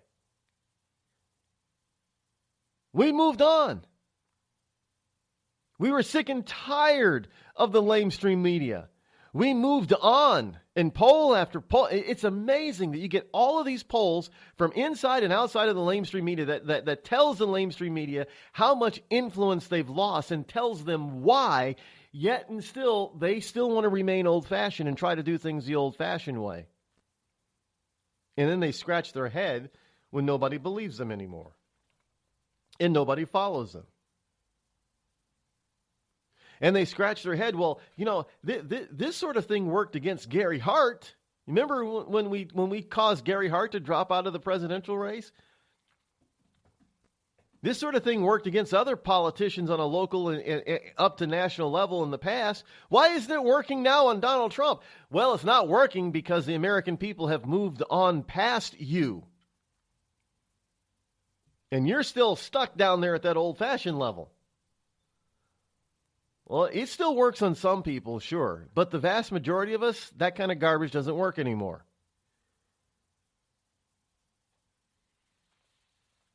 Plain, it's just, I'm just always amazed when I see this kind of thing. And it's amazing because they used to be able to the Democrats especially, used to be able to get away with everything that they were trying to get away with over the past 4 months. But the problem is now you have alternate media, they call it alt media now, who's actually exposing and telling the truth. And the Democrats are, every time that you think they'd learn their lesson, you think they would learn, this is how bad and how stupid and how stuck and old-fashioned that they are. They want to try to pin something made up like Russian hacking the election, and Donald Trump was connected to it with no evidence whatsoever. And so when Donald Trump goes after them and reverses it on, they all want to run scared and hide. Oh, we never said that. Yes, you did. We've got video and audio of you actually saying what you are now saying you didn't say. And of course, they all try to reframe it. So, well, that's not what we meant. You took us out of context. No, we didn't. We just caught you red-handed being stupid, foolish, arrogant, because it used to work back in the day. But this kind of stuff doesn't work anymore. And the problem is that you're just stuck on stupid in the old-fashioned days.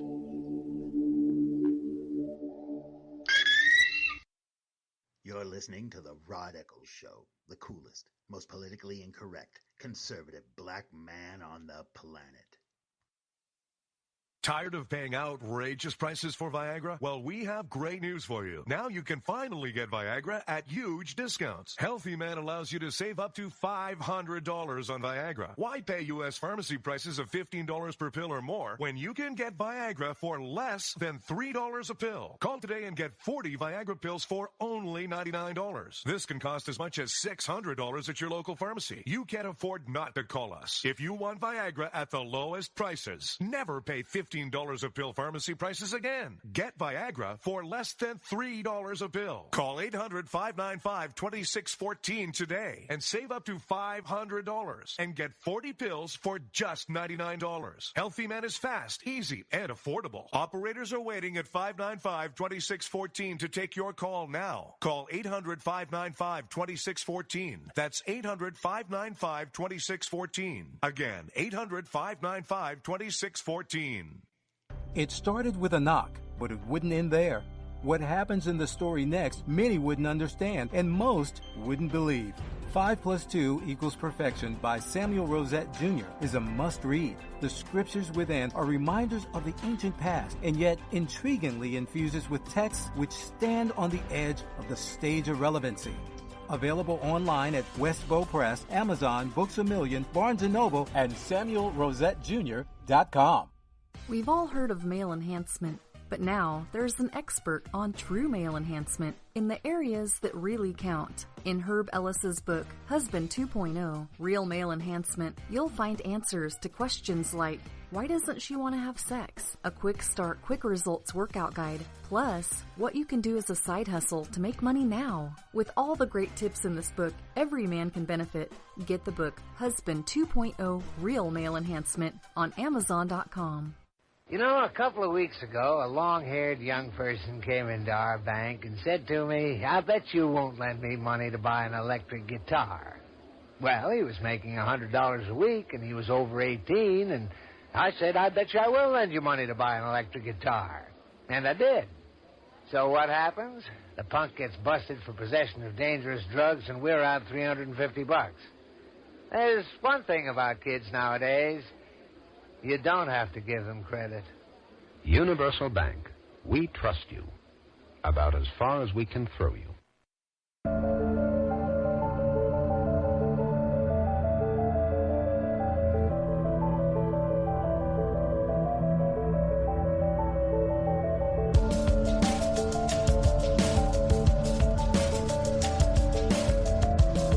603-835-3226. That is the number that you can utilize to call this program, should you wish, anytime you want. So go ahead and just go right ahead and do that, should you wish to do so. Anyway, Gallup Daily, Trump job approval ranking. Gallup does this on a regular basis. Anyway, according to Gallup, he has got his job approval rating is now down at around 37%, and his disapproval rating is around 50-something%. And I'm trying to figure out why this possibly. Well, this is because, one, Gallup is a left-leaning poll organization, and two, they still do things the old-fashioned way, and they still poll the wrong sets of people. If you were to poll the people that actually voted for Donald Trump, now see, this is where you need to go. This is how you gauge any politician and seeing how well they do. You don't poll people who didn't vote for him or hate him. Hate for that particular politician. I don't care who it is. excuse me, trust me, if it were Hillary Clinton, if she had won the presidency, if she were president right now, they would not be polling a bunch of Republicans that didn't vote for her. But that's what they do with Donald Trump. They poll a bunch of Democrats that don't like him. What you have to do in order to get an accurate reading of this kind of thing is the people who voted for him. How's he doing in your eyes? Is he living up to your expectations? Now, if you get that kind of poll, and there have been those kind of polls out there, you find a totally different story. Because what you have out here now is you have a bunch of people running around talking about, well, Donald Trump this, Donald Trump's still a racist, Donald Trump's still a bigot. It doesn't matter what the man does. The mainstream media has tried to paint him this way, and you've got the ultra leftists who are just going to run with this thing. You know, the funny thing is that, oh, hey, the Democrats tried to hack into Trump Tower. No, they didn't, man. Hey, that was the Russians.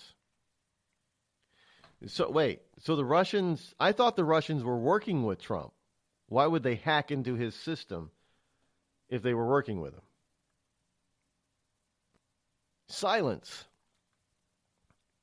So they hacked into his system, they hacked into our election, and they wanted him to be president over Clinton. Why? Silence. They have no answers other than what they've been. See, they're still trying to follow the old school rules and directions, and it doesn't work for them. And they still try to put this garbage out as this old school style of stuff. Hey, let's do a poll to see how he's doing. Let's see what his approval poll. We'll do it every week. But the problem is that when you start looking at who they poll, overwhelmingly it's still people that didn't vote for him. Well, it doesn't matter what he does. Let me ask you, what do you disapprove of his performance so far? That the economy is starting to heat up? Jobs are starting to come back. Good paying jobs are starting to come back to this country. That's a bad thing? You don't like that? You disapprove of that? You disapprove that he's really trying to improve, he's trying to get rid of Obamacare. Well, no, he's actually trying to improve it. I don't think you can improve it because a lot of people said that even those who support it say there's, that Obamacare already is broken and needs to be fixed. So you don't approve of him fixing it? It's when you start going issue by issue and you ask the pointed question, so you don't approve of him fixing it. You want it to remain broken. You disapprove of him trying to fix it. Well, I don't like the way he's going to fix it. Oh, how do you know? They haven't told you yet. He's going to give tax cuts to the rich. Really? Well, we've just seen his tax return. He paid an awful lot in taxes, didn't he? He paid more an effective rate than your favorite people like Obama and the Clintons. Well, nothing. The point I'm making is that every single aspect that seems to be important to these leftists out there is something that Donald Trump has either done more of, in form of paying his fair share of taxes, than their heroes on the left, the Clintons and the Obamas and a bunch of other people. He's paid more, he's paid a higher effective rate than they did. And he's trying to fix their mess. The things that even the left says need to be fixed, he's trying to. Okay, maybe you don't like the way he's trying to fix certain aspects, but you don't even give him a chance to try to fix it.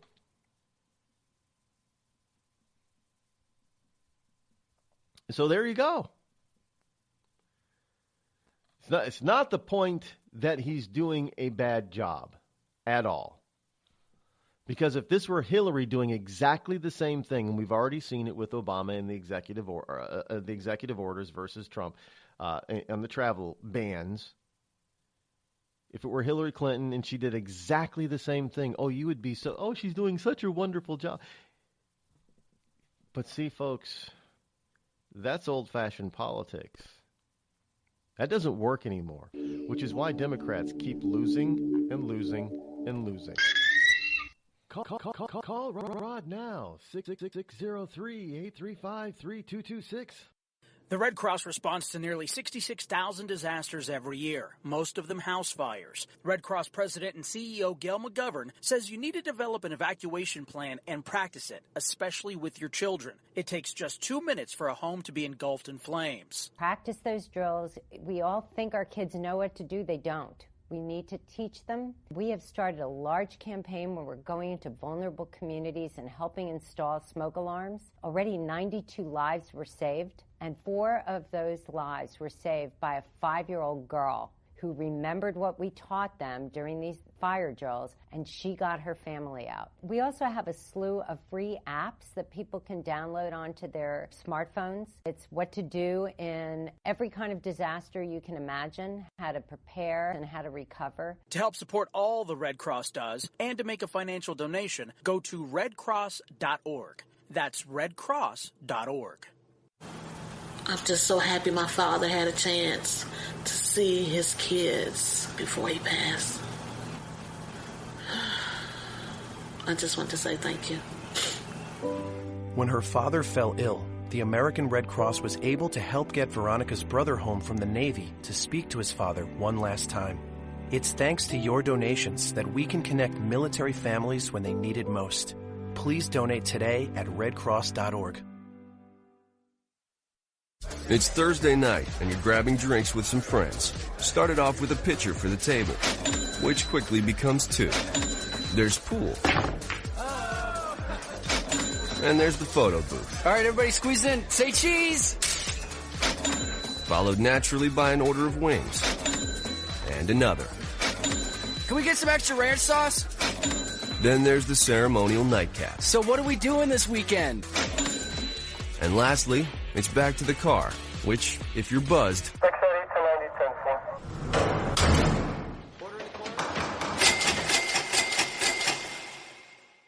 could be the most expensive night of your life. Getting pulled over for buzzed driving could cost you around $10,000 in fines, legal fees, and increased insurance rates. Nothing kills a buzz like getting pulled over for buzzed driving, because buzzed driving is drunk driving. Brought to you by the National Highway Traffic Safety Administration and the Ad Council. Every day, the men and women of the United States Marine Corps demonstrate their commitment to defend the American way of life. Since 1775, we have served our nation as a force in readiness. From combat operations to humanitarian assistance in every corner of the world. No matter where the mission takes us today, or wherever our country needs us tomorrow, we always remember the land we call home. As Marines, we take a stand for each other, for our nation, for us all. The few, the proud, the Marines.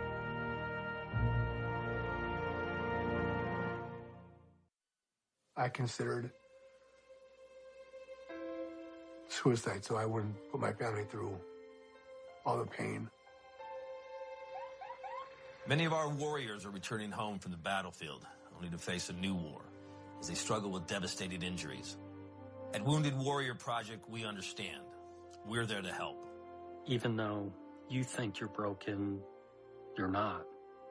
It's the physical and the emotional healing that Wounded Warrior Project provides. With a gift of just $19 a month, you can join Wounded Warrior Project. You'll help provide critically needed programs and services that rebuild lives. Beautiful. There you go, buddy. The ongoing needs of our wounded and their families will continue for many years to come. Now is the time to show your support. Call now or go online with your gift of just $19 a month, and we'll send you this Wounded Warrior Project blanket. It made me feel that there's people out there that care about us. After this event, we can finally maybe start to heal as a family and move forward. We need your help. The families are hurting. For many of our wounded heroes, the greatest casualty is being forgotten. That's why your gift of just $19 a month is so important. Please, call or go online right now. I'm not Rod Eccles, and I approve this message.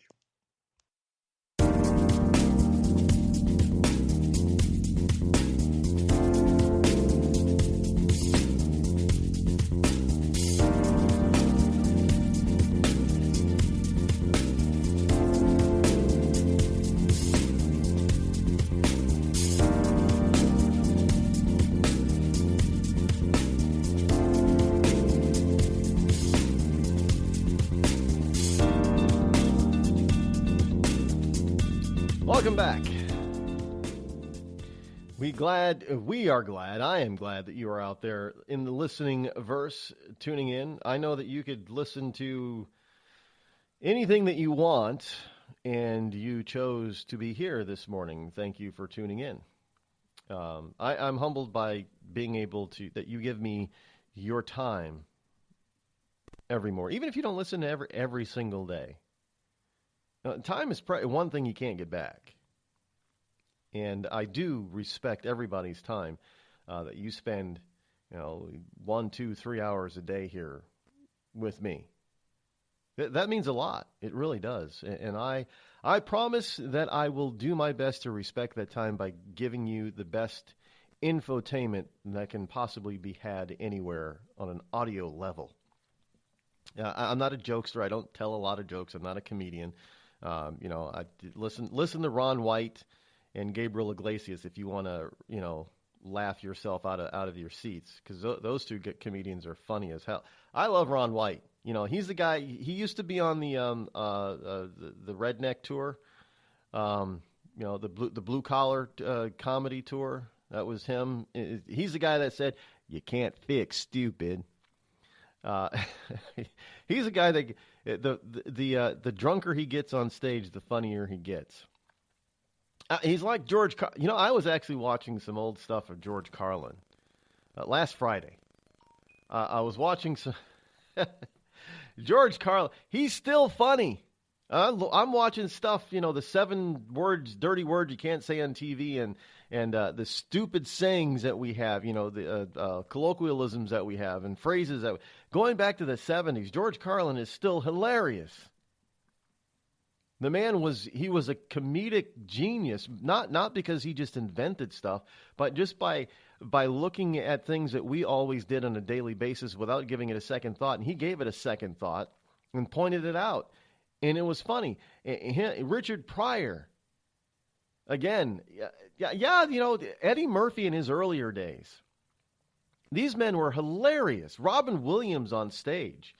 His stand-up comedy, absolutely incredibly hilarious. And now you've got Ron White is not a young guy, but, as far as his fame is pretty recent. He's hilarious. That dry Southern type of humor of his is just, he's hilarious. A lot like a George Carlin type of comedy right there. Where he'll just point out the obvious, but point out how funny it is. And he won't laugh at it, but we figure it out and we crack up.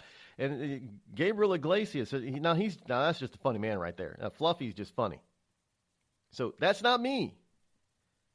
I'm not like those guys. Although what I bring to you sometimes can be absolutely hilarious, but again, it's not something that I'm writing to be funny. I don't have any comedy skits. Well, sometimes we do work on those things. We've had those in the past, little, skits and that, pre-programmed skits. Some of those are funny, but they're also very informative as well as entertaining. And that's the whole point of this program, infotainment, to bring you stuff that brightens your day. Even if it pisses you off, it's still going to brighten your day because you're going to be better off knowing than not knowing. Just like this particular story about President Trump. Can I just take a moment to say, I am not tired of saying that yet. I was tired of saying President Obama after about 1 week. The first time when he was first elected, President Obama, after he was inaugurated, President Obama. Okay, I'm sick of it now. I'm not sick of saying President Trump. And it's the damnedest thing because, you always thought of him as the Donald and Donald Trump, the brand master. Now he's got the ultimate brand, president. And I'm not sick and tired of saying President Trump. Well, the Wall Street Journal, along with some liberals, might be getting a little tired of saying President Trump. So they don't. Donald Trump, this is the title, Donald Trump's bumpy early weeks show his agenda. Not President Trump's bumpy early weeks slow his agenda. It's Donald Trump. Now, folks, you are going to notice that they are going to use the term President Trump a lot less than they use the term President Obama. In the times that they are really going to put forth that he is the president by calling him President Trump or President Donald J. Trump is when they want to pound and ground him. Or, ground and pound. Yeah, you got to ground first. That's UFC term. Ground and pound. That is the time when they're going to put, well, this is the president's problem here. And when they don't use the term president, it's because they know they are going to try to turn the attention away from who's really at fault, so they can try to place the blame on Trump's fault. Here is a story from the Wall Street Journal. The headline is Donald Trump's bumpy early weeks slow his agenda. Who's slowing his agenda? Well, it isn't Trump. Well, they don't want you to read the story and say, well, look, the president isn't getting things done or getting his way simply because there are other people like Democrats in the way. So we're not going to call them, we're not going to look, words matter, folks. They really do. And how you frame a story, the framing of it is very important. And you can read it right then and there, right from the top. Not President Donald Trump's bumpy early weeks. It is Donald Trump's bumpy early weeks.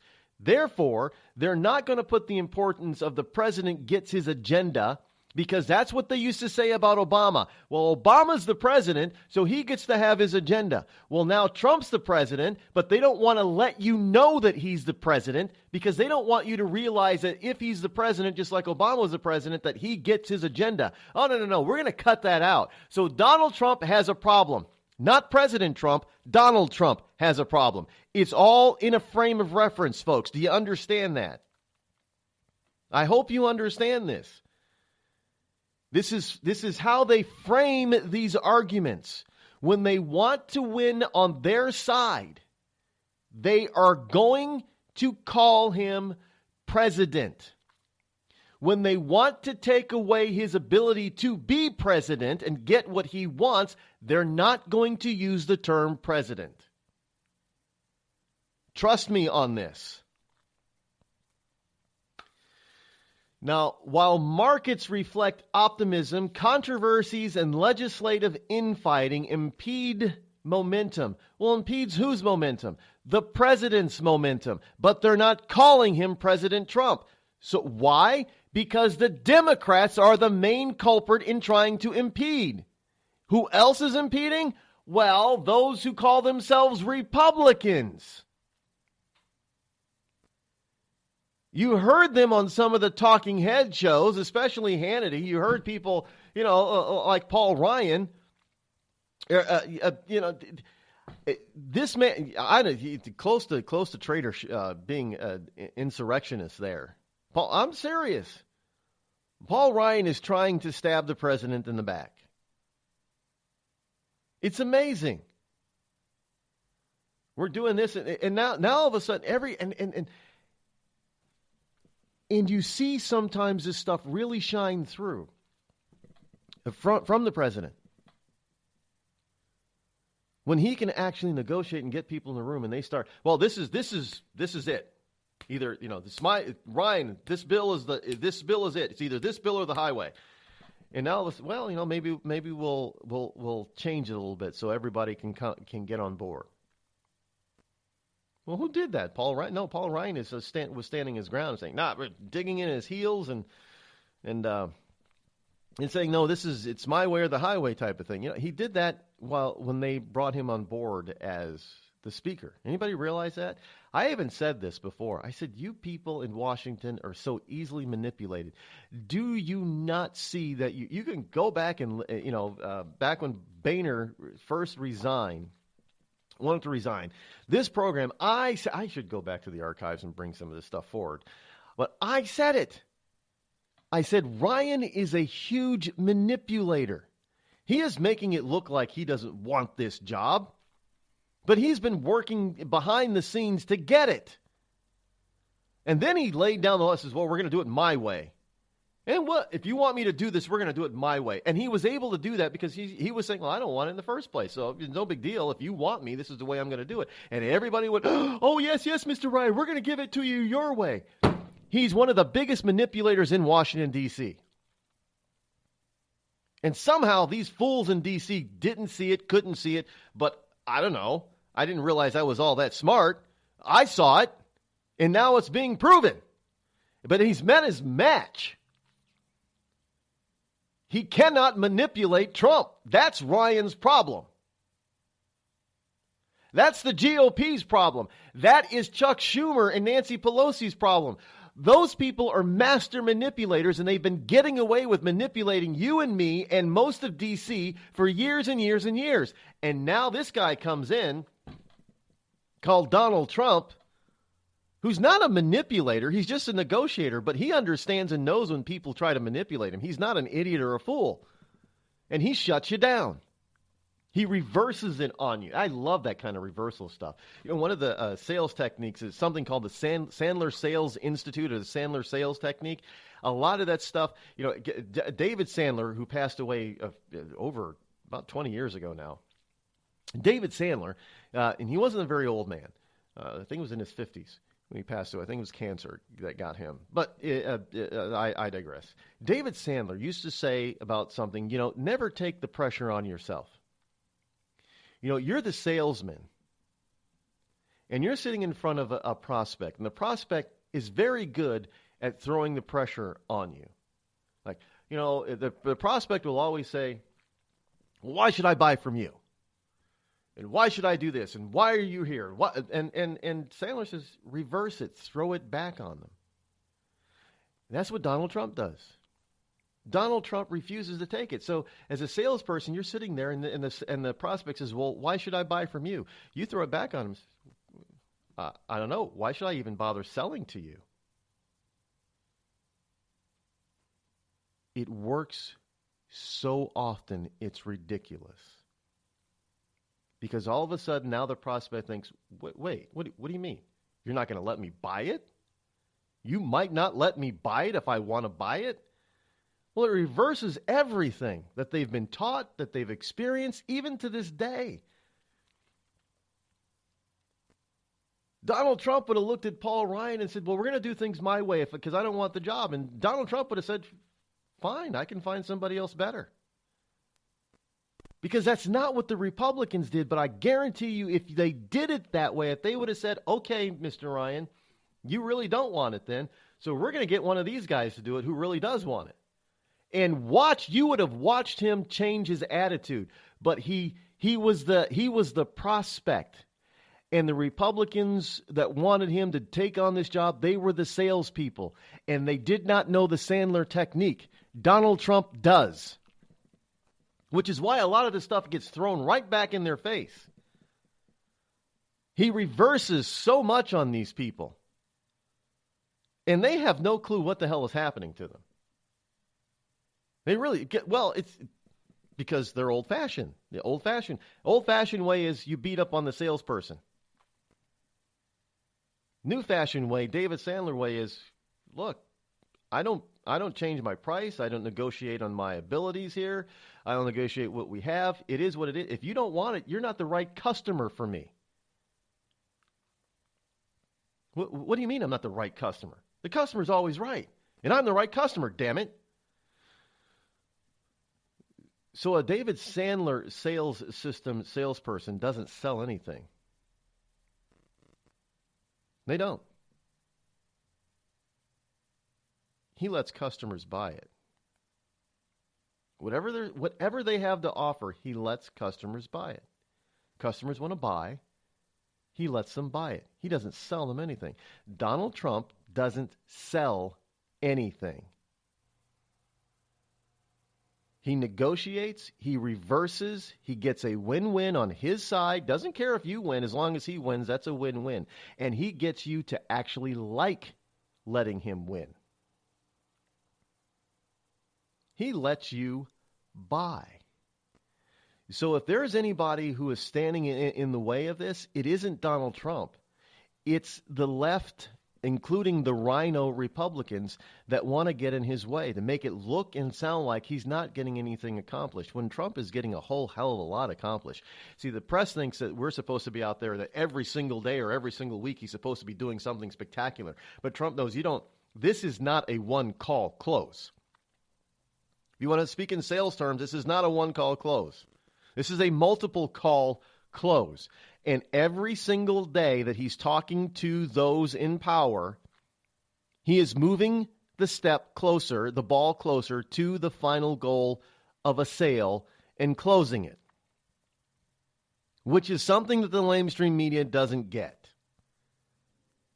And he's doing this even though the left and the leftists in the Republican Party have made this the slowest transition in just about any presidential history in this country. It's not Donald Trump.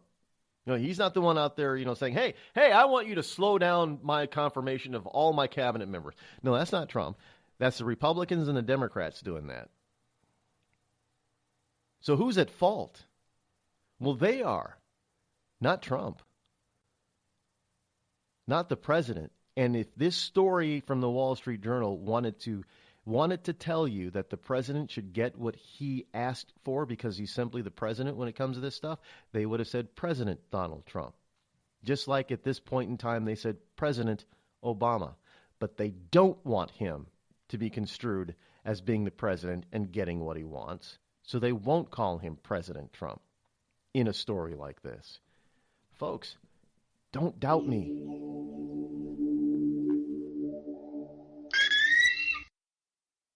Tired of paying outrageous prices for Viagra? Well, we have great news for you. Now you can finally get Viagra at huge discounts. Healthy Man allows you to save up to $500 on Viagra. Why pay U.S. pharmacy prices of $15 per pill or more when you can get Viagra for less than $3 a pill? Call today and get 40 Viagra pills for only $99. This can cost as much as $600 at your local pharmacy. You can't afford not to call us. If you want Viagra at the lowest prices, never pay $15 a pill pharmacy prices again. Get Viagra for less than $3 a pill. Call 800-595-2614 today and save up to $500 and get 40 pills for just $99. Healthy Man is fast, easy, and affordable. Operators are waiting at 595-2614 to take your call now. Call 800-595-2614. That's 800-595-2614. Again, 800-595-2614.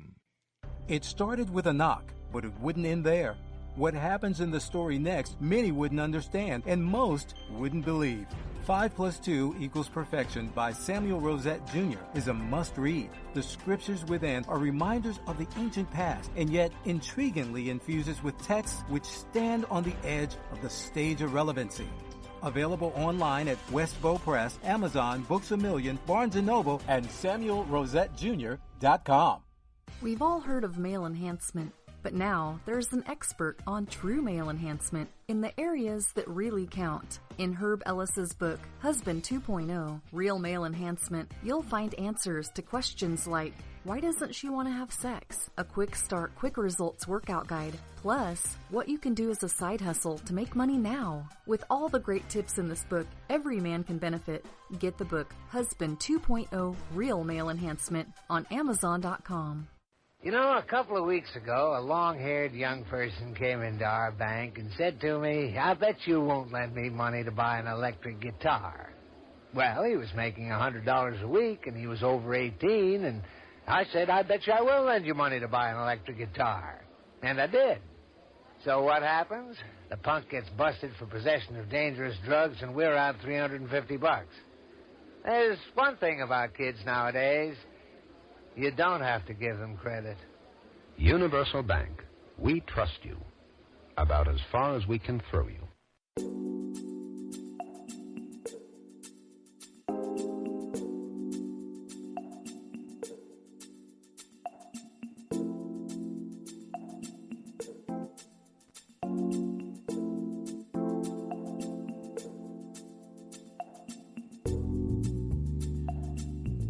So let me get this straight. You have all this wonderful news out there. You have the confidence. Every poll talks about confidence from the American people as well as Wall Street, and it's all up. And this is what the Wall Street Journal is reflecting upon. Since Donald Trump's election, equity and bond markets have been on the rise. Business leaders are applauding his call for tax cuts, and consumer confidence in the U.S. economy is up. But halfway through his crucial first 100 days in office, it has been tough going for the new president's agenda that inspired so much of that optimism. Republican infighting is bogging down a health care bill. Well, again, yeah, is that Trump? No. It's not Trump. It's the Republicans.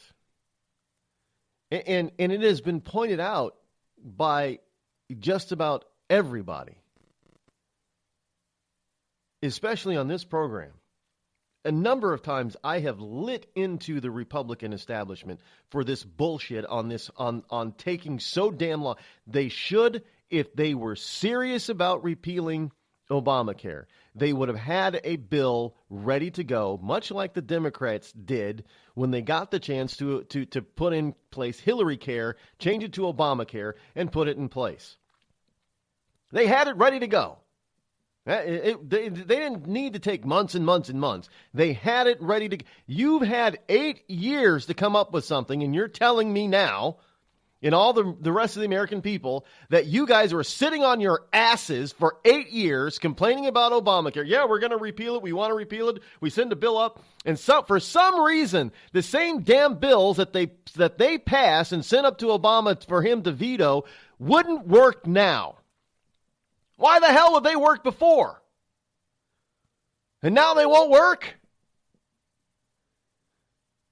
And you're going to blame Donald Trump for not getting his agenda? Let me tell you something. This is the most obstructionist government we've ever seen in our life. I've told you this before, people. This isn't Donald Trump's problem. He's attacking the entire system. What you have now is the entirety of Washington, D.C., save a very few people like, Ted Cruz and Rand Paul. You've got the entire establishment of the Washington, D.C. political machine who just went to war against the American people. That's what this is. I've told you this before. Do not doubt me now. And you've got the establishment on the left, the lamestream media, who is the propaganda arm. And they want you to believe, the evil Republicans are the problem and Donald Trump is just incompetent. Bullshit. It is nothing more than the establishment trying to go the old-fashioned way of doing politics, which doesn't work. We, the American people, are no longer being fooled by this buffoonery. Don't doubt me. The following program is recommended for mature individuals and may contain material unsuitable for morons, cretins, and dishwipes. If you are a moron or a member of the PTL Club, please turn off your radio, because we don't need any more stupid, narrow-minded, pencil-neck geeks who wouldn't know the First Amendment if it came up and bit them on the butt. Thank you. Have you ever thought to yourself, I'm a leftist elite Hollywood a-hole? If so, good news. The Rod Eccles Hollywood Community College is now open, featuring such courses as unemployment is not paid vacation. No, Americans don't want to spend $19 for an order of French fries, and the ever-popular shut the hell up. Why, just listen to this big-time celebrity endorsement. I'm not Rosie O'Donnell, and I think this school's offensive, sexist, and racist. And I think you're a giant a-hole who needs to shut the hell up. Hey, we teach a course in that. The Rod Eccles Hollywood Community College, where being an a-hole is not a guarantee you'll be an A student. The Red Cross responds to nearly 66,000 disasters every year, most of them house fires. Red Cross President and CEO Gail McGovern says you need to develop an evacuation plan and practice it, especially with your children. It takes just 2 minutes for a home to be engulfed in flames. Practice those drills. We all think our kids know what to do. They don't. We need to teach them. We have started a large campaign where we're going into vulnerable communities and helping install smoke alarms. Already 92 lives were saved, and 4 of those lives were saved by a 5-year-old girl who remembered what we taught them during these fire drills, and she got her family out. We also have a slew of free apps that people can download onto their smartphones. It's what to do in every kind of disaster you can imagine, how to prepare and how to recover. To help support all the Red Cross does and to make a financial donation, go to redcross.org. That's redcross.org. See that cute little dog in the pet store window? Chances are it came from a puppy mill, a breeding facility that forces caged, neglected, and often sick dogs to churn out puppy after puppy to be sold for profit. Meanwhile, millions of wonderful, healthy pets end up in animal shelters. This leads to the killing of more than 9,000 by the end of today. But with one simple choice, you can help, just by deciding to adopt instead of purchase your next pet. Animal shelters are full of amazing pets looking for a home. When you adopt your new best friend, not only are you saving a life, you're taking a stand against puppy mills. When your friends see the smart choice and impact you've made, they adopt their next pet and share with 5 of their friends, who share with 5 more. Before long, thousands get involved. Pet stores stop selling dogs from puppy mills, and even more lives are saved. And with your help, we can save them all. Visit bestfriends.org/puppymills to learn more. Every day, the men and women of the United States Marine Corps demonstrate their commitment to defend the American way of life. Since 1775, we have served our nation as a force in readiness. From combat operations to humanitarian assistance in every corner of the world. No matter where the mission takes us today, or wherever our country needs us tomorrow, we always remember the land we call home. As Marines, we take a stand for each other, for our nation, for us all. The few, the proud, the Marines.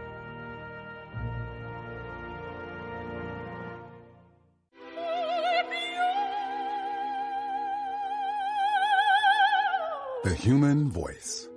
It can be sweet as music, powerful as thunder, And so, my fellow Americans, cheerful as laughter. But for millions of people, it can also be a sign of COPD. This serious lung disease can make it so hard to breathe, you often can't catch a breath or finish a sentence, let alone carry a tune. And many who have COPD don't even know it. That's where your voice comes in. If you think you or a loved one have symptoms, talk with a healthcare provider. Early diagnosis can mean better treatments and quality of life. Join us in raising our voices for the millions with COPD who can't. Learn more, breathe better at NIH.gov.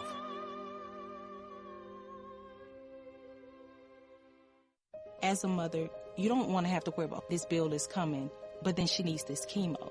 That's a decision you shouldn't have to make. It's a huge burden lifted financially, and so it allows you to give singular focus to your child.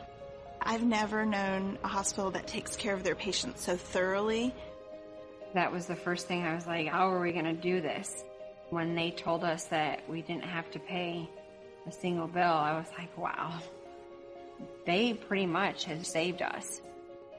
It's like the world has been lifted off of your shoulders, and now your focus is supporting this child. There is not another hospital like St. Jude. The patient care is unmatchable. It saved my life. It saved my daughter's life. It saved our family. St. Jude Children's Research Hospital. Finding cures, saving children. Learn more at stjude.org. On the battlefield, there's a saying America's military men and women live by. Never leave a fallen warrior behind, ever. Off the battlefield, Wounded Warrior Project operates with the same goal. We leave no warrior behind. Wounded Warrior Project is a non-profit organization created to help our men and women returning home with the scars of war. Whether those scars are physical or mental, we're here to make sure that they heal.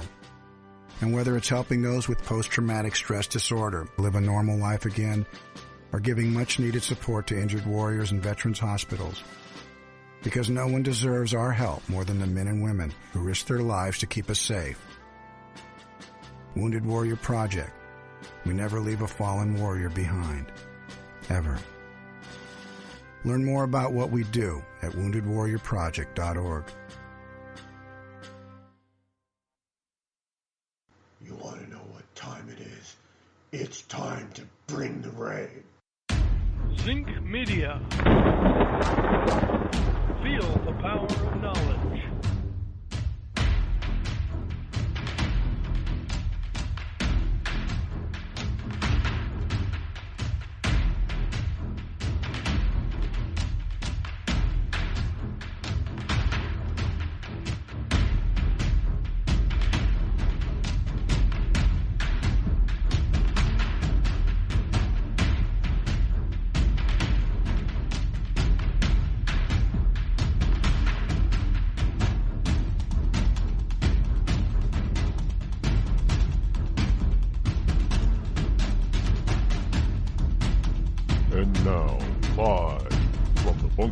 Studio located somewhere within the great granite state of New Hampshire is Rod Eccles.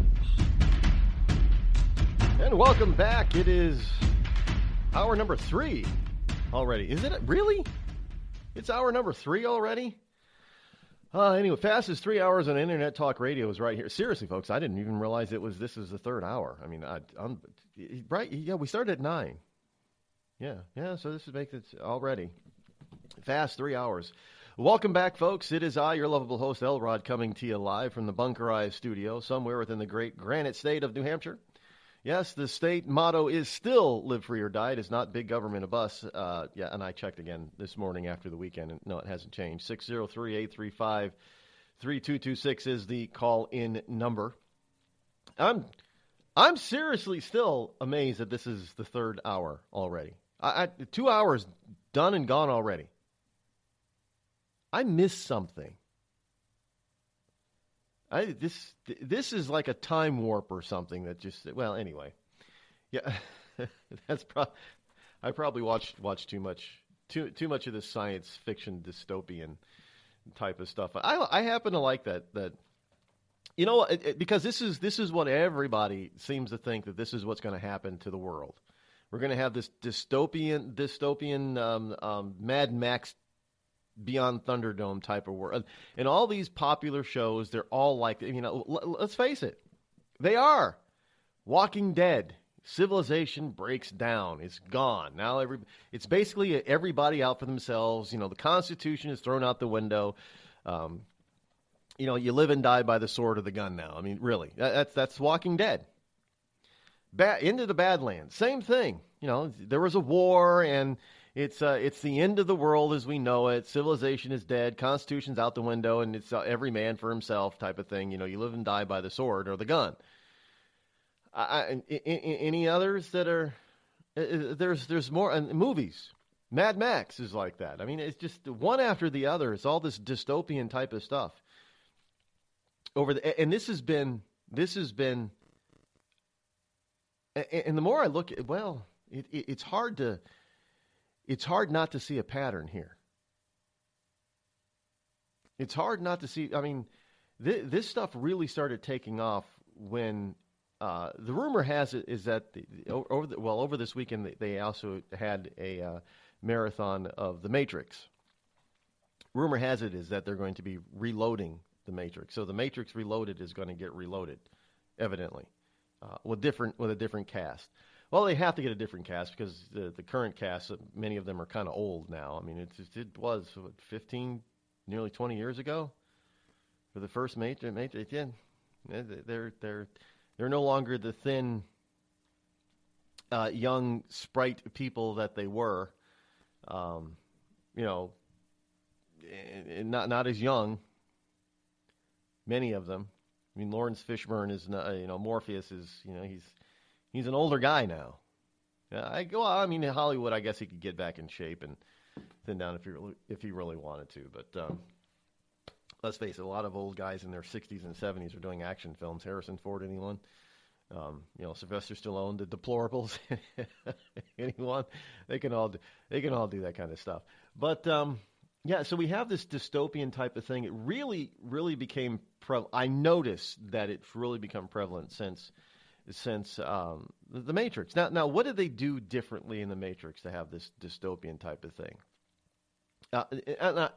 And really, believe it or not, it really had nothing to do with the thought that the possibility of such a Matrix type of thing could be reality. That wasn't it.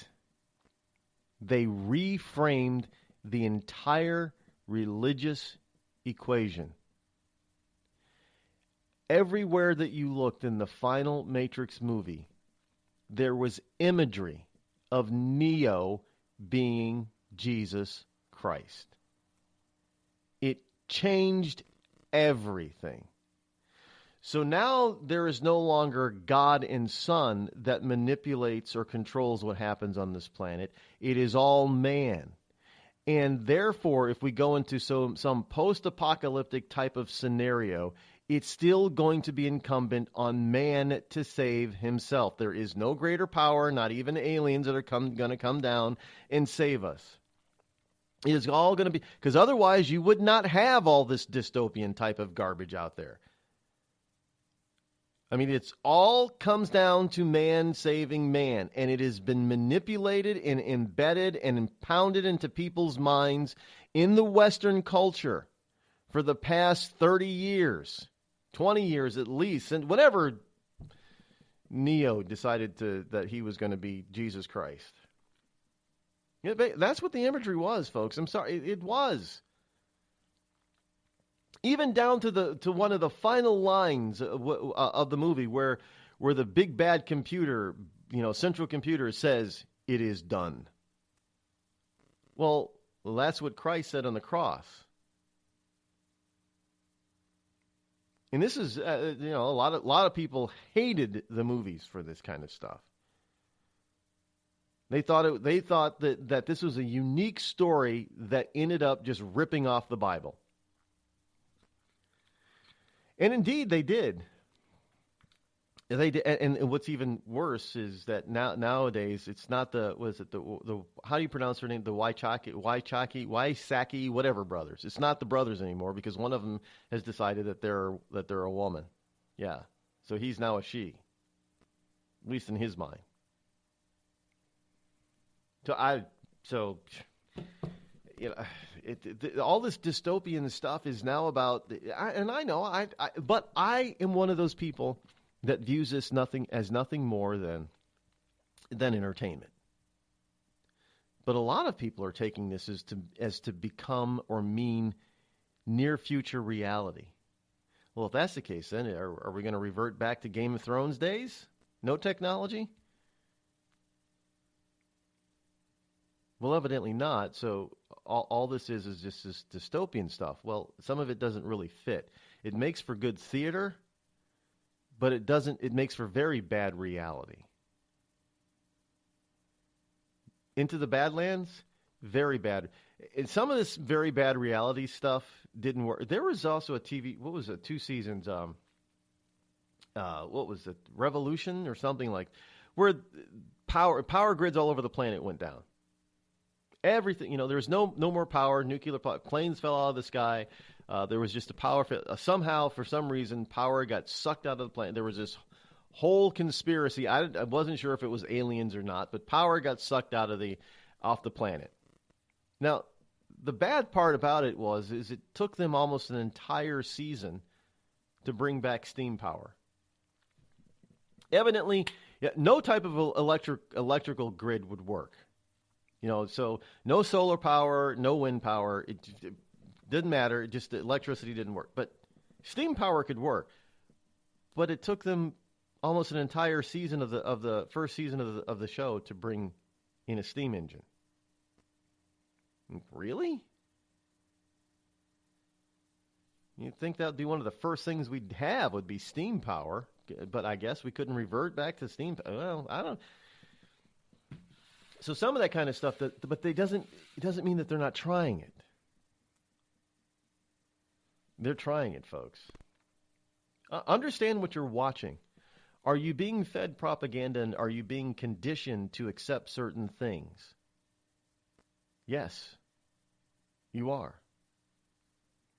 Because things in the past that we would consider to be, that we used to consider to be abnormal, is now considered to be normal. And it is considered normal via our entertainment choices and venues.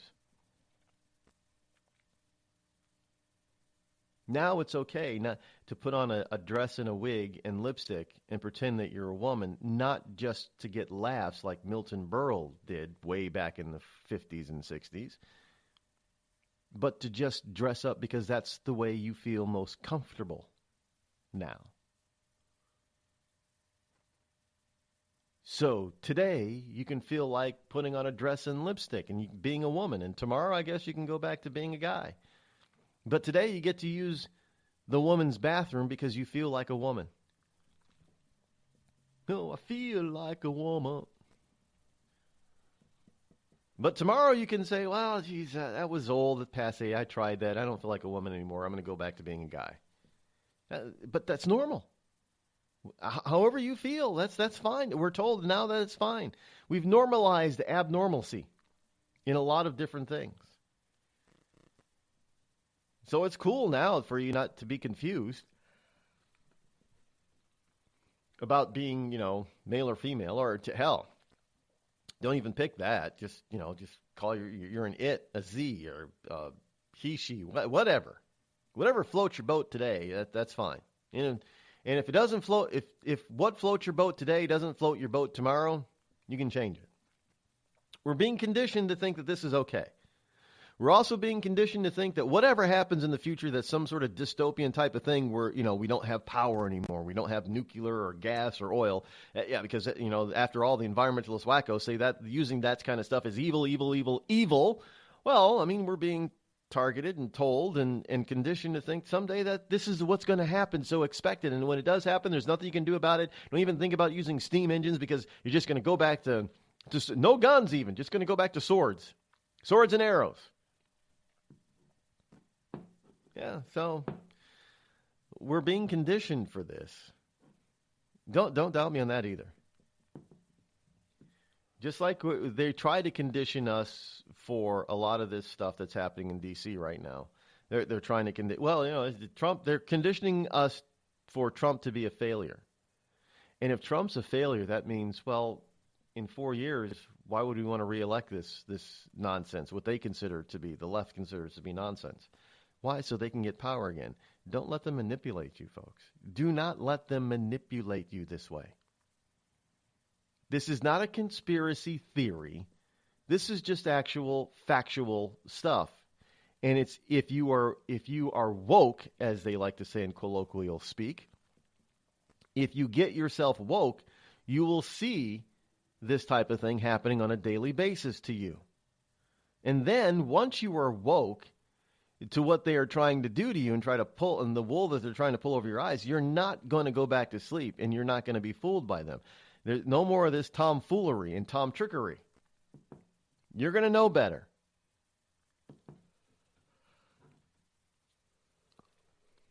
You're going to know that this nightmare that is Washington, D.C. is not Donald Trump, but it is the two-party system that we call the Democrats and the Republicans, but it's not really the two-party system. It's the one-party system called the establishment. That's what it is. And a lot of people realize that, which is why they voted for Donald Trump in the first place.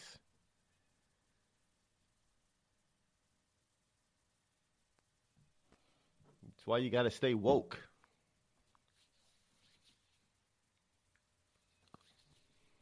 It's why you got to continue listening to programs like this.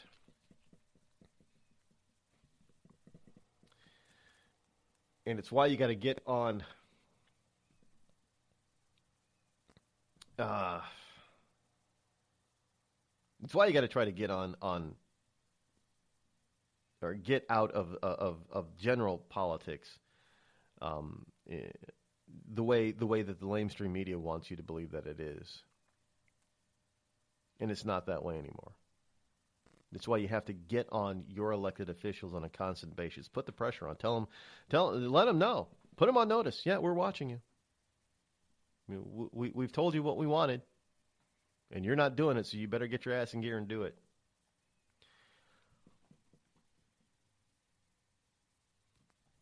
Big news. Uber's president, Jeff Jones, resigned. Not the CEO now. No, what's his name? Sheets, whatever. Schwartz, he didn't resign. The co-founder, he didn't. No. The current president of the ride sharing. Now, there's no real reason as to why. Also, GM tries a subscription plan. They're calling it a Netflix for cars at $1,500 a month. Now, I don't know what that's about, but I guess you get to pick a different car every other day or something, or every week. Are there that many Cadillacs for people to choose on a weekly basis?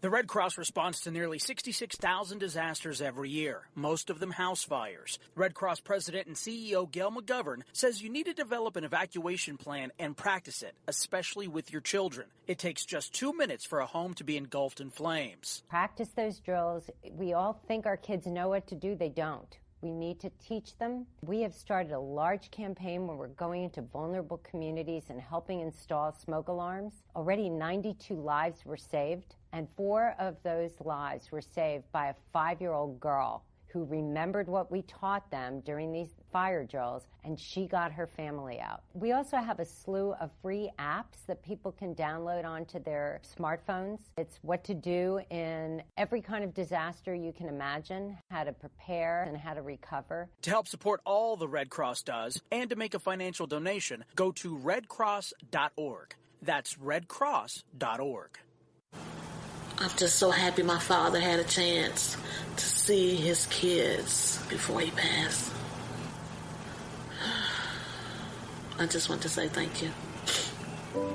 When her father fell ill, the American Red Cross was able to help get Veronica's brother home from the Navy to speak to his father one last time. It's thanks to your donations that we can connect military families when they need it most. Please donate today at redcross.org. It's Thursday night, and you're grabbing drinks with some friends. Started off with a pitcher for the table, which quickly becomes 2. There's pool. And there's the photo booth. All right, everybody squeeze in. Say cheese! Followed naturally by an order of wings.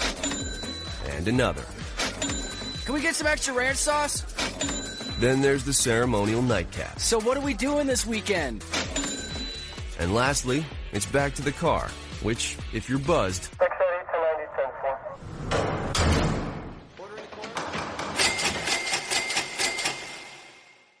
could be the most expensive night of your life.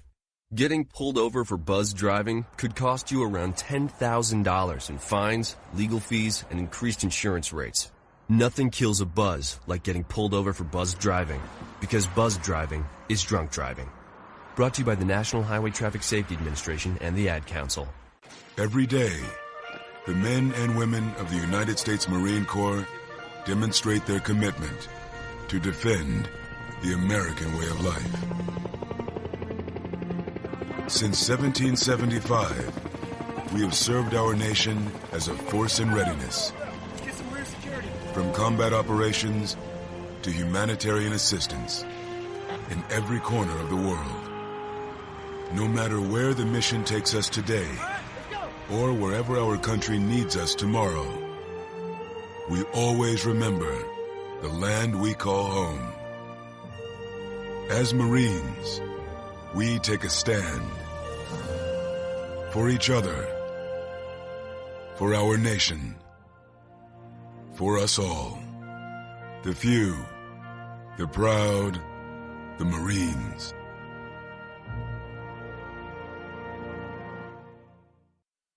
I considered suicide so I wouldn't put my family through all the pain. Many of our warriors are returning home from the battlefield, only to face a new war as they struggle with devastating injuries. At Wounded Warrior Project, we understand. We're there to help. Even though you think you're broken, you're not. It's the physical and the emotional healing that Wounded Warrior Project provides. With a gift of just $19 a month, you can join Wounded Warrior Project. You'll help provide critically needed programs and services that rebuild lives. Beautiful. There you go, buddy. The ongoing needs of our wounded and their families will continue for many years to come. Now is the time to show your support. Call now or go online with your gift of just $19 a month and we'll send you this Wounded Warrior Project blanket. It made me feel that there's people out there that care about us. After this event, we can finally maybe start to heal as a family and move forward. We need your help. The families are hurting. For many of our wounded heroes, the greatest casualty is being forgotten. That's why your gift of just $19 a month is so important. Please, call or go online right now. Indeed.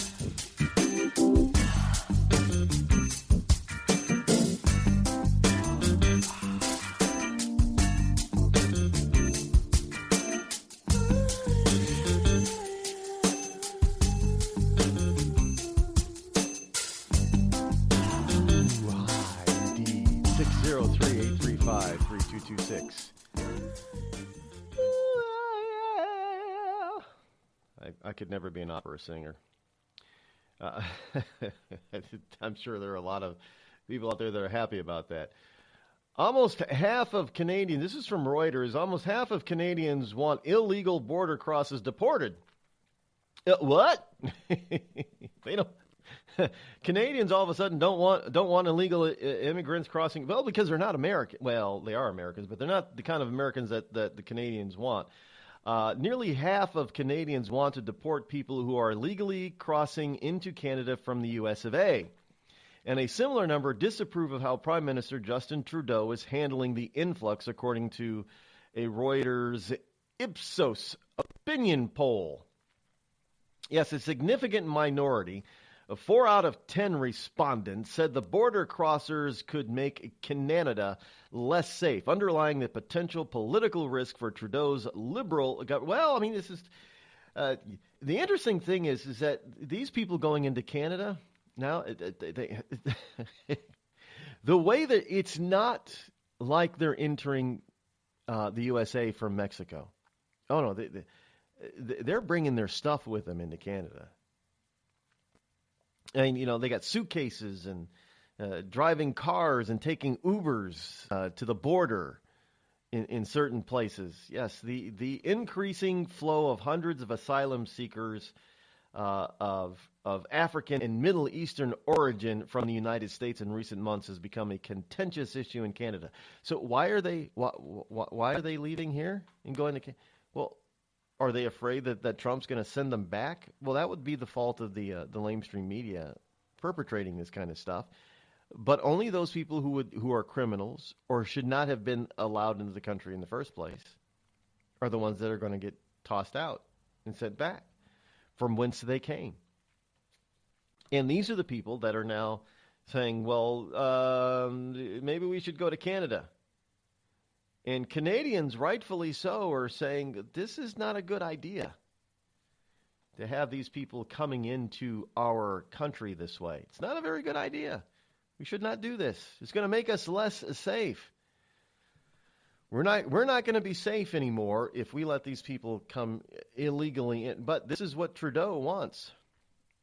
Look, he's a big globalist, just like. And the Canadians are fine. You know, the 35 million Canadians are finding this out the hard way, just like we did. But hey, maybe they'll learn the lesson and vote him out in a few years. Tired of paying outrageous prices for Viagra? Well, we have great news for you. Now you can finally get Viagra at huge discounts. Healthy Man allows you to save up to $500 on Viagra. Why pay U.S. pharmacy prices of $15 per pill or more when you can get Viagra for less than $3 a pill? Call today and get 40 Viagra pills for only $99. This can cost as much as $600 at your local pharmacy. You can't afford not to call us. If you want Viagra at the lowest prices, never pay $15 a pill pharmacy prices again. Get Viagra for less than $3 a pill. Call 800-595-2614 today and save up to $500 and get 40 pills for just $99. Healthy Man is fast, easy, and affordable. Operators are waiting at 595-2614 to take your call now. Call 800-595-2614. That's 800-595-2614. Again, 800-595-2614. It started with a knock, but it wouldn't end there. What happens in the story next, many wouldn't understand, and most wouldn't believe. 5 + 2 = Perfection by Samuel Rosette Jr. is a must-read. The scriptures within are reminders of the ancient past, and yet intriguingly infuses with texts which stand on the edge of the stage of relevancy. Available online at Westbow Press, Amazon, Books A Million, Barnes & Noble, and SamuelRosetteJr.com. We've all heard of male enhancement, but now there's an expert on true male enhancement in the areas that really count. In Herb Ellis's book, Husband 2.0, Real Male Enhancement, you'll find answers to questions like, why doesn't she want to have sex? A quick start, quick results workout guide. Plus, what you can do as a side hustle to make money now. With all the great tips in this book, every man can benefit. Get the book, Husband 2.0, Real Male Enhancement, on Amazon.com. You know, a couple of weeks ago, a long-haired young person came into our bank and said to me, I bet you won't lend me money to buy an electric guitar. Well, he was making $100 a week, and he was over 18, and I said, I bet you I will lend you money to buy an electric guitar. And I did. So what happens? The punk gets busted for possession of dangerous drugs, and we're out $350. There's one thing about kids nowadays. You don't have to give them credit. Universal Bank. We trust you. About as far as we can throw you. The Red Cross responds to nearly 66,000 disasters every year, most of them house fires. Red Cross President and CEO Gail McGovern says you need to develop an evacuation plan and practice it, especially with your children. It takes just 2 minutes for a home to be engulfed in flames. Practice those drills. We all think our kids know what to do. They don't. We need to teach them. We have started a large campaign where we're going into vulnerable communities and helping install smoke alarms. Already 92 lives were saved, and 4 of those lives were saved by a 5-year-old girl who remembered what we taught them during these fire drills, and she got her family out. We also have a slew of free apps that people can download onto their smartphones. It's what to do in every kind of disaster you can imagine, how to prepare and how to recover. To help support all the Red Cross does and to make a financial donation, go to redcross.org. That's redcross.org. I'm just so happy my father had a chance to see his kids before he passed. I just want to say thank you. When her father fell ill, the American Red Cross was able to help get Veronica's brother home from the Navy to speak to his father one last time. It's thanks to your donations that we can connect military families when they need it most. Please donate today at redcross.org. Bring the rain.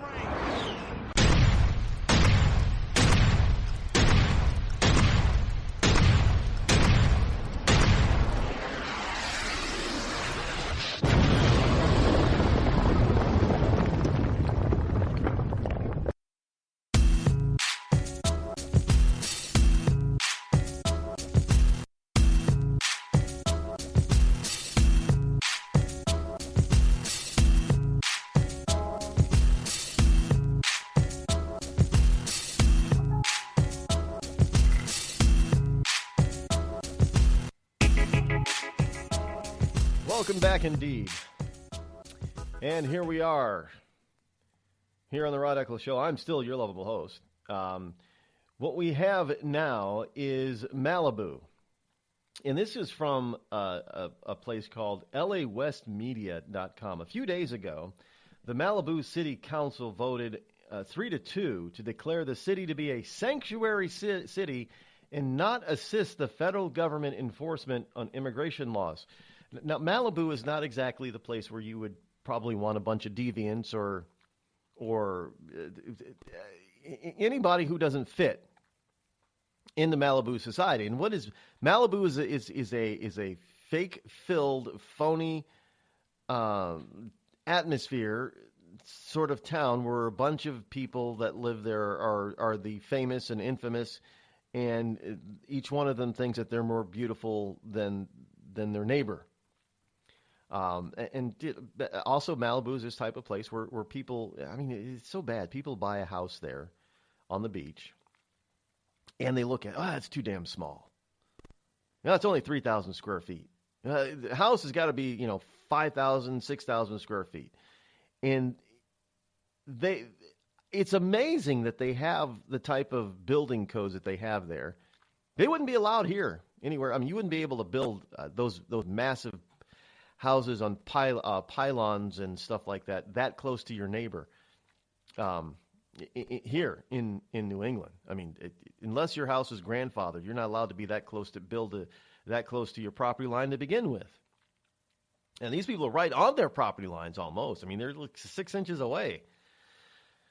So it's a special area and place that if there's no way for you to get down to the beach unless, you're willing to walk around, and what have you. But, go the long way around to get to a lowly public, entrance to the beach. Now understand that all those people that live along the beach, you see, what was it? 2.5 Men. Charlie lived on Malibu, or in Malibu on the beach. Well, they don't own the beach part, but Charlie's house would be torn down today. Charlie didn't have a very big house as far as Malibu was concerned, and what they're building and putting up and replacing some of these older houses that are there. So again, but that sort of thing doesn't fit the narrative of having illegals there, because what are they going to do for work in order to afford those multi-million-dollar mini mansions that are sitting on pylons and pilasters out over the beach, looking out over the ocean? Well, in any event, this issue seems to have divided the city for weeks, but the council majority said they were concerned by reports that 80 students in Malibu's public schools are either in the country without legal permission or children of people in the country without legal permission. So they're saying that there are 80 kids in the Malibu City school system that the city has to pay for, but they're not contributing anything back to society. In other words, again, the taxpayer is being asked to foot the bill. Liberals are very good at spending other people's money. So they're asking the taxpayer to foot the bill into taking care of these people yet again, as they would used to say. Councilman Rick Mullen argued against the measure, saying if we were Poughkeepsie, New York, this would not make the evening news. But when you have a small town with worldwide name recognition, that makes so you don't think Poughkeepsie, New York would make the... Hey, Poughkeepsie, what do you think about this? Upstate New York, you've just been dissed by Malibu. Oh, do you guys, are you a sanctuary city in Poughkeepsie? New York? I know it's way up there, near the Canuck border, but are you guys, are you a sanctuary city? I do not know. Maybe I should look that up. I don't go to Poughkeepsie very often. Actually, I don't think I've ever been to Poughkeepsie. Nothing, not that there's anything wrong with Poughkeepsie, New York. I mean, I've just never been there. I've been close there. I've been to Burlington, Vermont. That's close. I know it's not Poughkeepsie, but it's close. So, Is Burlington, Vermont a sanctuary city? It's in Vermont, Bernie Sanders' backyard. It probably is, even though most native Vermonters wouldn't want it to be. It probably is, but there you go. So you have a bunch of people out in Malibu, who are upset that they have to foot the bill for nearly 100 students that are thought to be illegal, but they're not contributing back to the community whatsoever in the form of real taxes. So, well, Rod, you say everybody pays taxes. Well, yeah, but if they are paying any taxes and their parents are really paying taxes and not just getting paid under the table, then it's identity theft. But, hey, there you go. So Malibu has voted to be a sanctuary city and to thwart the federal laws and the federal agencies in charge of enforcing those federal immigration laws. So, I don't know, does Malibu get a lot of federal aid? Well, whether they do or don't, it's irrelevant. They should have that aid discontinued no matter what. No matter how little or how much it is.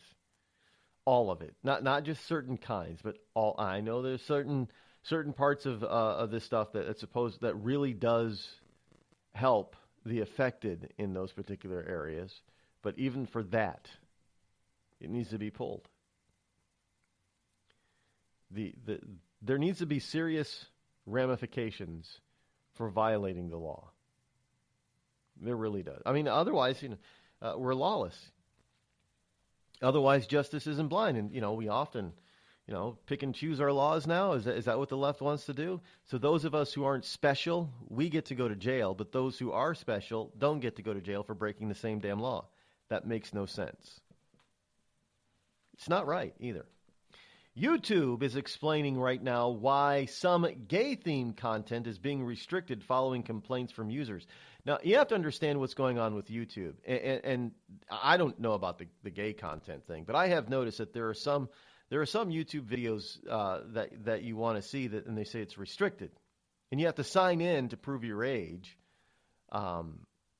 And there's a reason for this sign-in, by the way. And I know some people are saying, well, it has to do with gay content. Well, no, not really.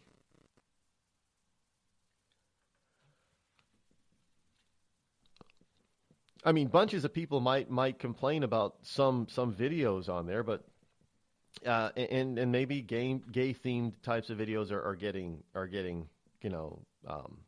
not deleted, but they're getting restricted. That I don't know. I don't watch on a regular basis on purpose gay-themed videos. So I don't know if this is true or not. But I have noticed that there are other videos that I've watched that are not gay-themed that do have this sort of restriction thing on it.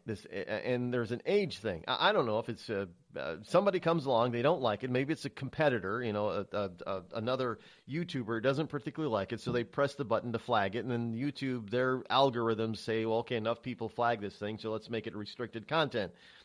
And you have to sign in. Now, understand that there are two things behind this.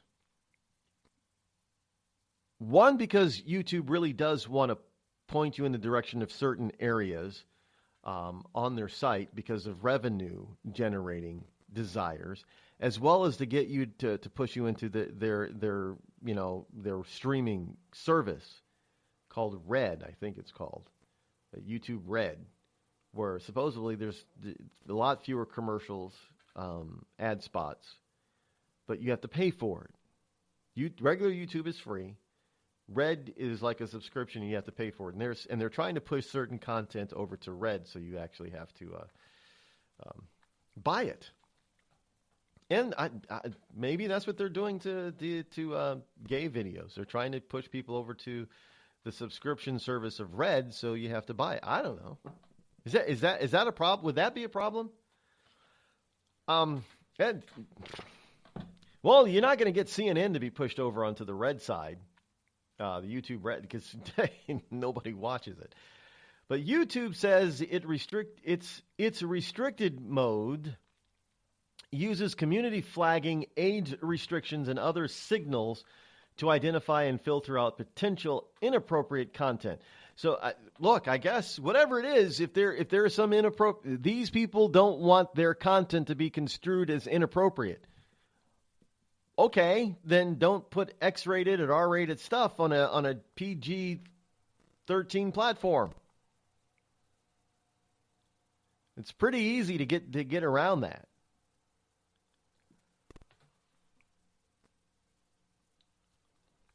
But these people want to blame everybody else but themselves for having their content restricted. So, look, I understand it, that like with anything else, I've dealt with it over on Facebook before.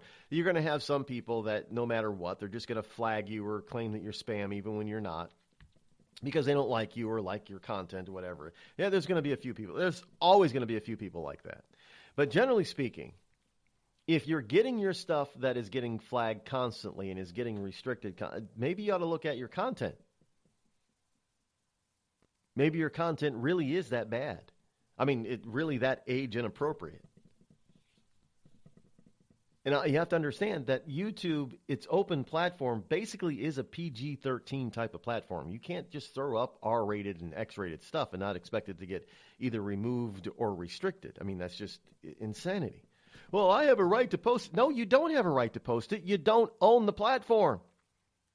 YouTube is a private entity. It's owned by somebody. It's owned by Google. They get to make the rules. If you don't like the rules, go someplace else. Go to Vimeo or start your own video server service. You can, if you have some little bit of coding and you have a coding ability and you can find yourself access with a lot of bandwidth on your website, you don't need YouTube or any of the other video services to have video on your website. Do it yourself.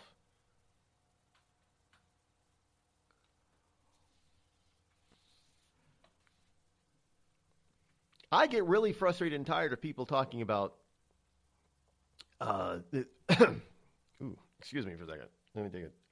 Unprofessional. Need a drink of coffee here. Ugh. There we go. Excuse me. I get tired of people talking about how they have a right to do this and a right to do that when they don't own the platform. Well, they're inviting others. Yeah, they're inviting.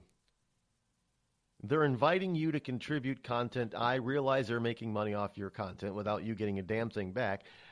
But they are inviting you to voluntarily put this stuff up on their site. However, it doesn't mean that you get to put anything you damn well please. They can still have rules, regulations, and restrictions on the type of stuff that you can post on.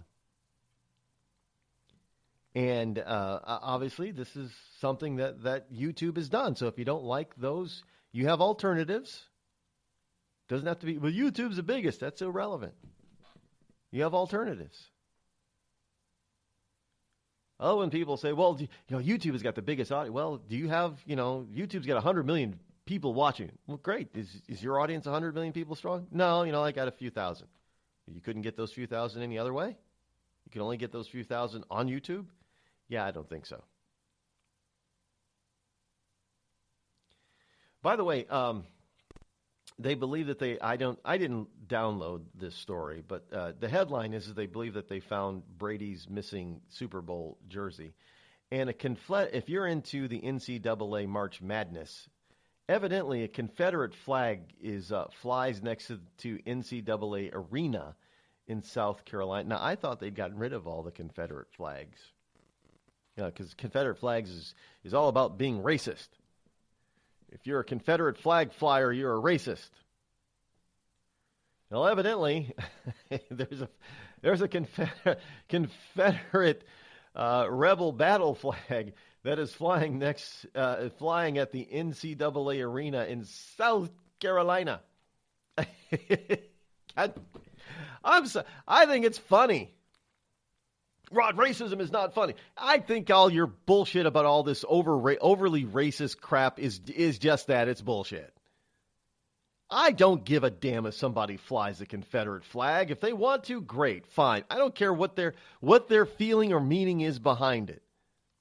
I mean, seriously, are we really going? I mean, these are the same people that also stomp on, spit on, defecate on, burn the American flag of the USA. Because, hey, if you now wrap yourself in the American flag, some people on the left are saying that you're racist. So, you know what? I know people who wrap themselves in the American flag. Most of them are not racist. So, therefore, most of the people who are flying and displaying including black people who are displaying the Confederate flag, are also not racist. So it's just a dumbass thing to say and do. I'm not buying it.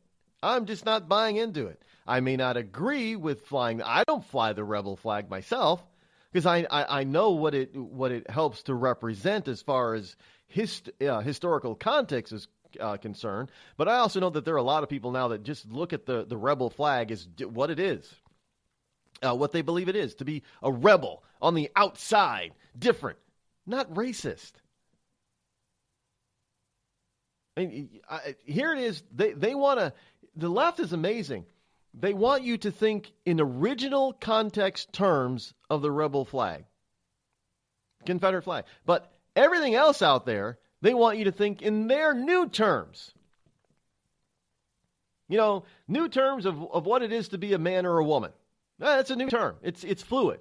Oh, but hey, the Confederate flag is not fluid.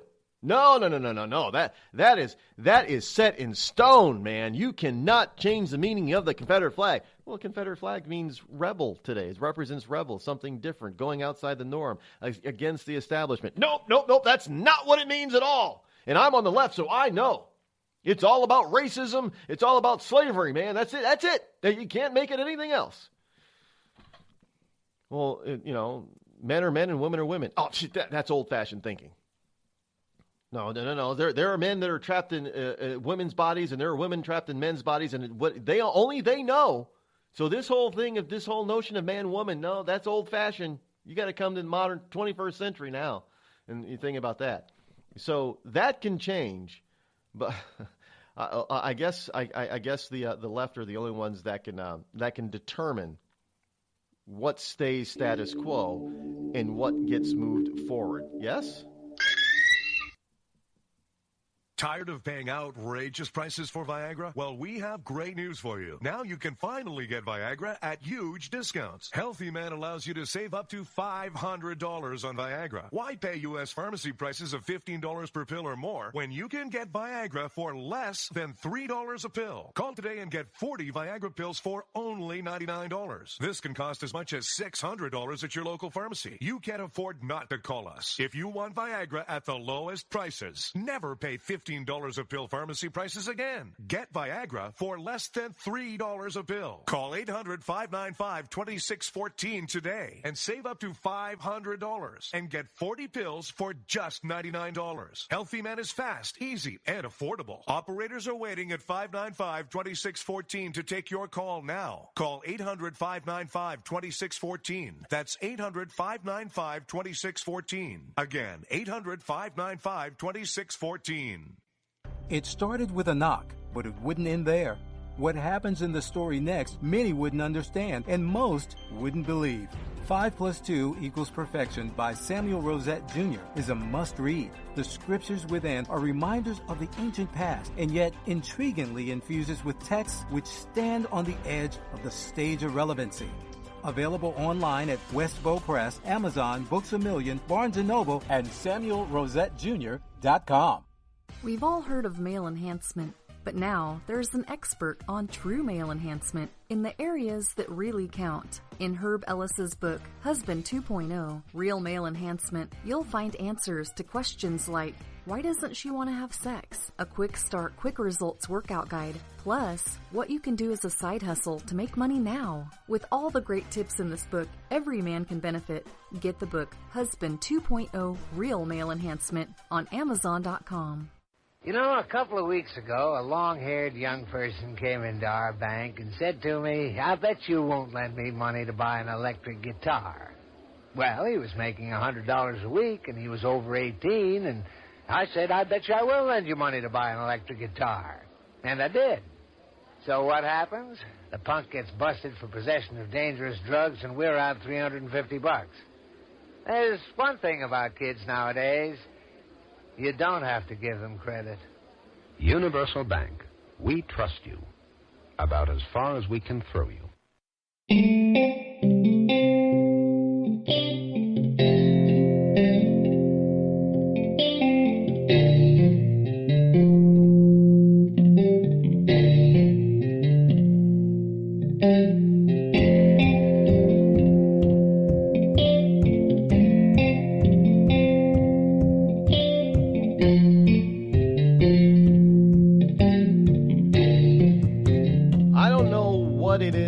Going to get somebody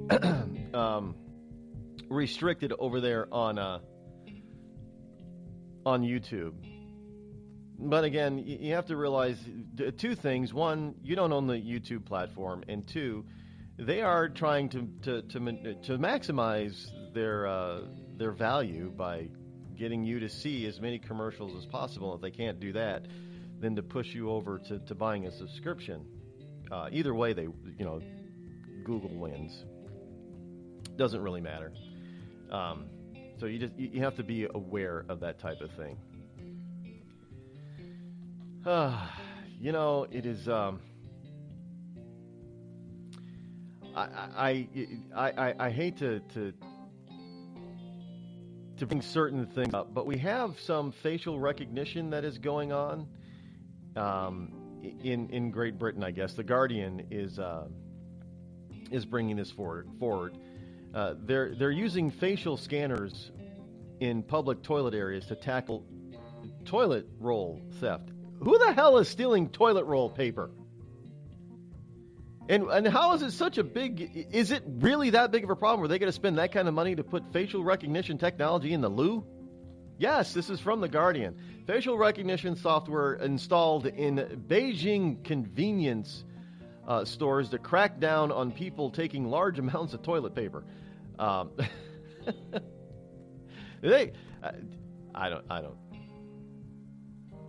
don't get it either, folks. I really don't. And finally today, Paul Ryan predicts the GOP healthcare plan will fail. The GOP healthcare bill pass in Congress, will it? I don't believe so, said Rand Paul, not Paul Ryan. He said he doesn't believe that it will, simply because of all the gamesmanship and everything that they're doing and playing over there. Folks, I've warned you. We'll cover more of this tomorrow about what's happening with healthcare. There's some stuff out there that is supposed to have been happening today, which is why I didn't really get into it today. But we will definitely tackle this and cover this tomorrow. More about the healthcare bill, and also because we like to come up with solutions here to a lot of the problems. Also, what you could possibly do to help move this process forward and help President Trump get what he promised. To get rid of Obama. I told you folks before that these people don't really want to willingly get rid of Obamacare. They really don't. And it's just one of those things that we're going to have to live with and understand that we have a bunch of politicians, rhinos included, and even some non-rhinos. They're not really fully on board with this fully repeal stuff because they're all talking about. There's only very few of them not talking about repeal and replace. Most of them are talking about repeal and replace. When the reality is they should just repeal, forget about replacing. Don't doubt me on this. They really want big government, but they want to be in control of it and set the rules for it. They really do. In any case, we are out of time for today, so be back here tomorrow in 21 hours or so, and we'll do it all over again with some new stuff. Thanks for listening. I'm Rod Eccles. I'm out.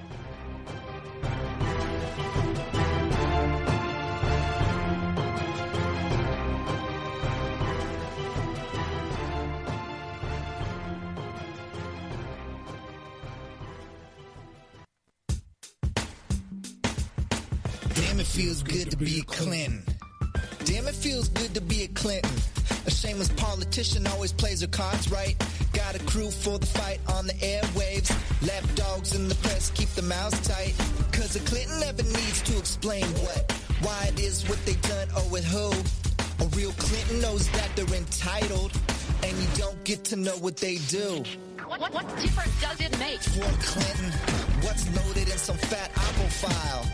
A Clinton plays a victim for promotion. A Clinton kills it off with a smile. Damn, it feels good to be a Clinton. A server full of secrets ain't no thing. Damn, it feels good to be a Clinton. Nothing ever hits with the sting.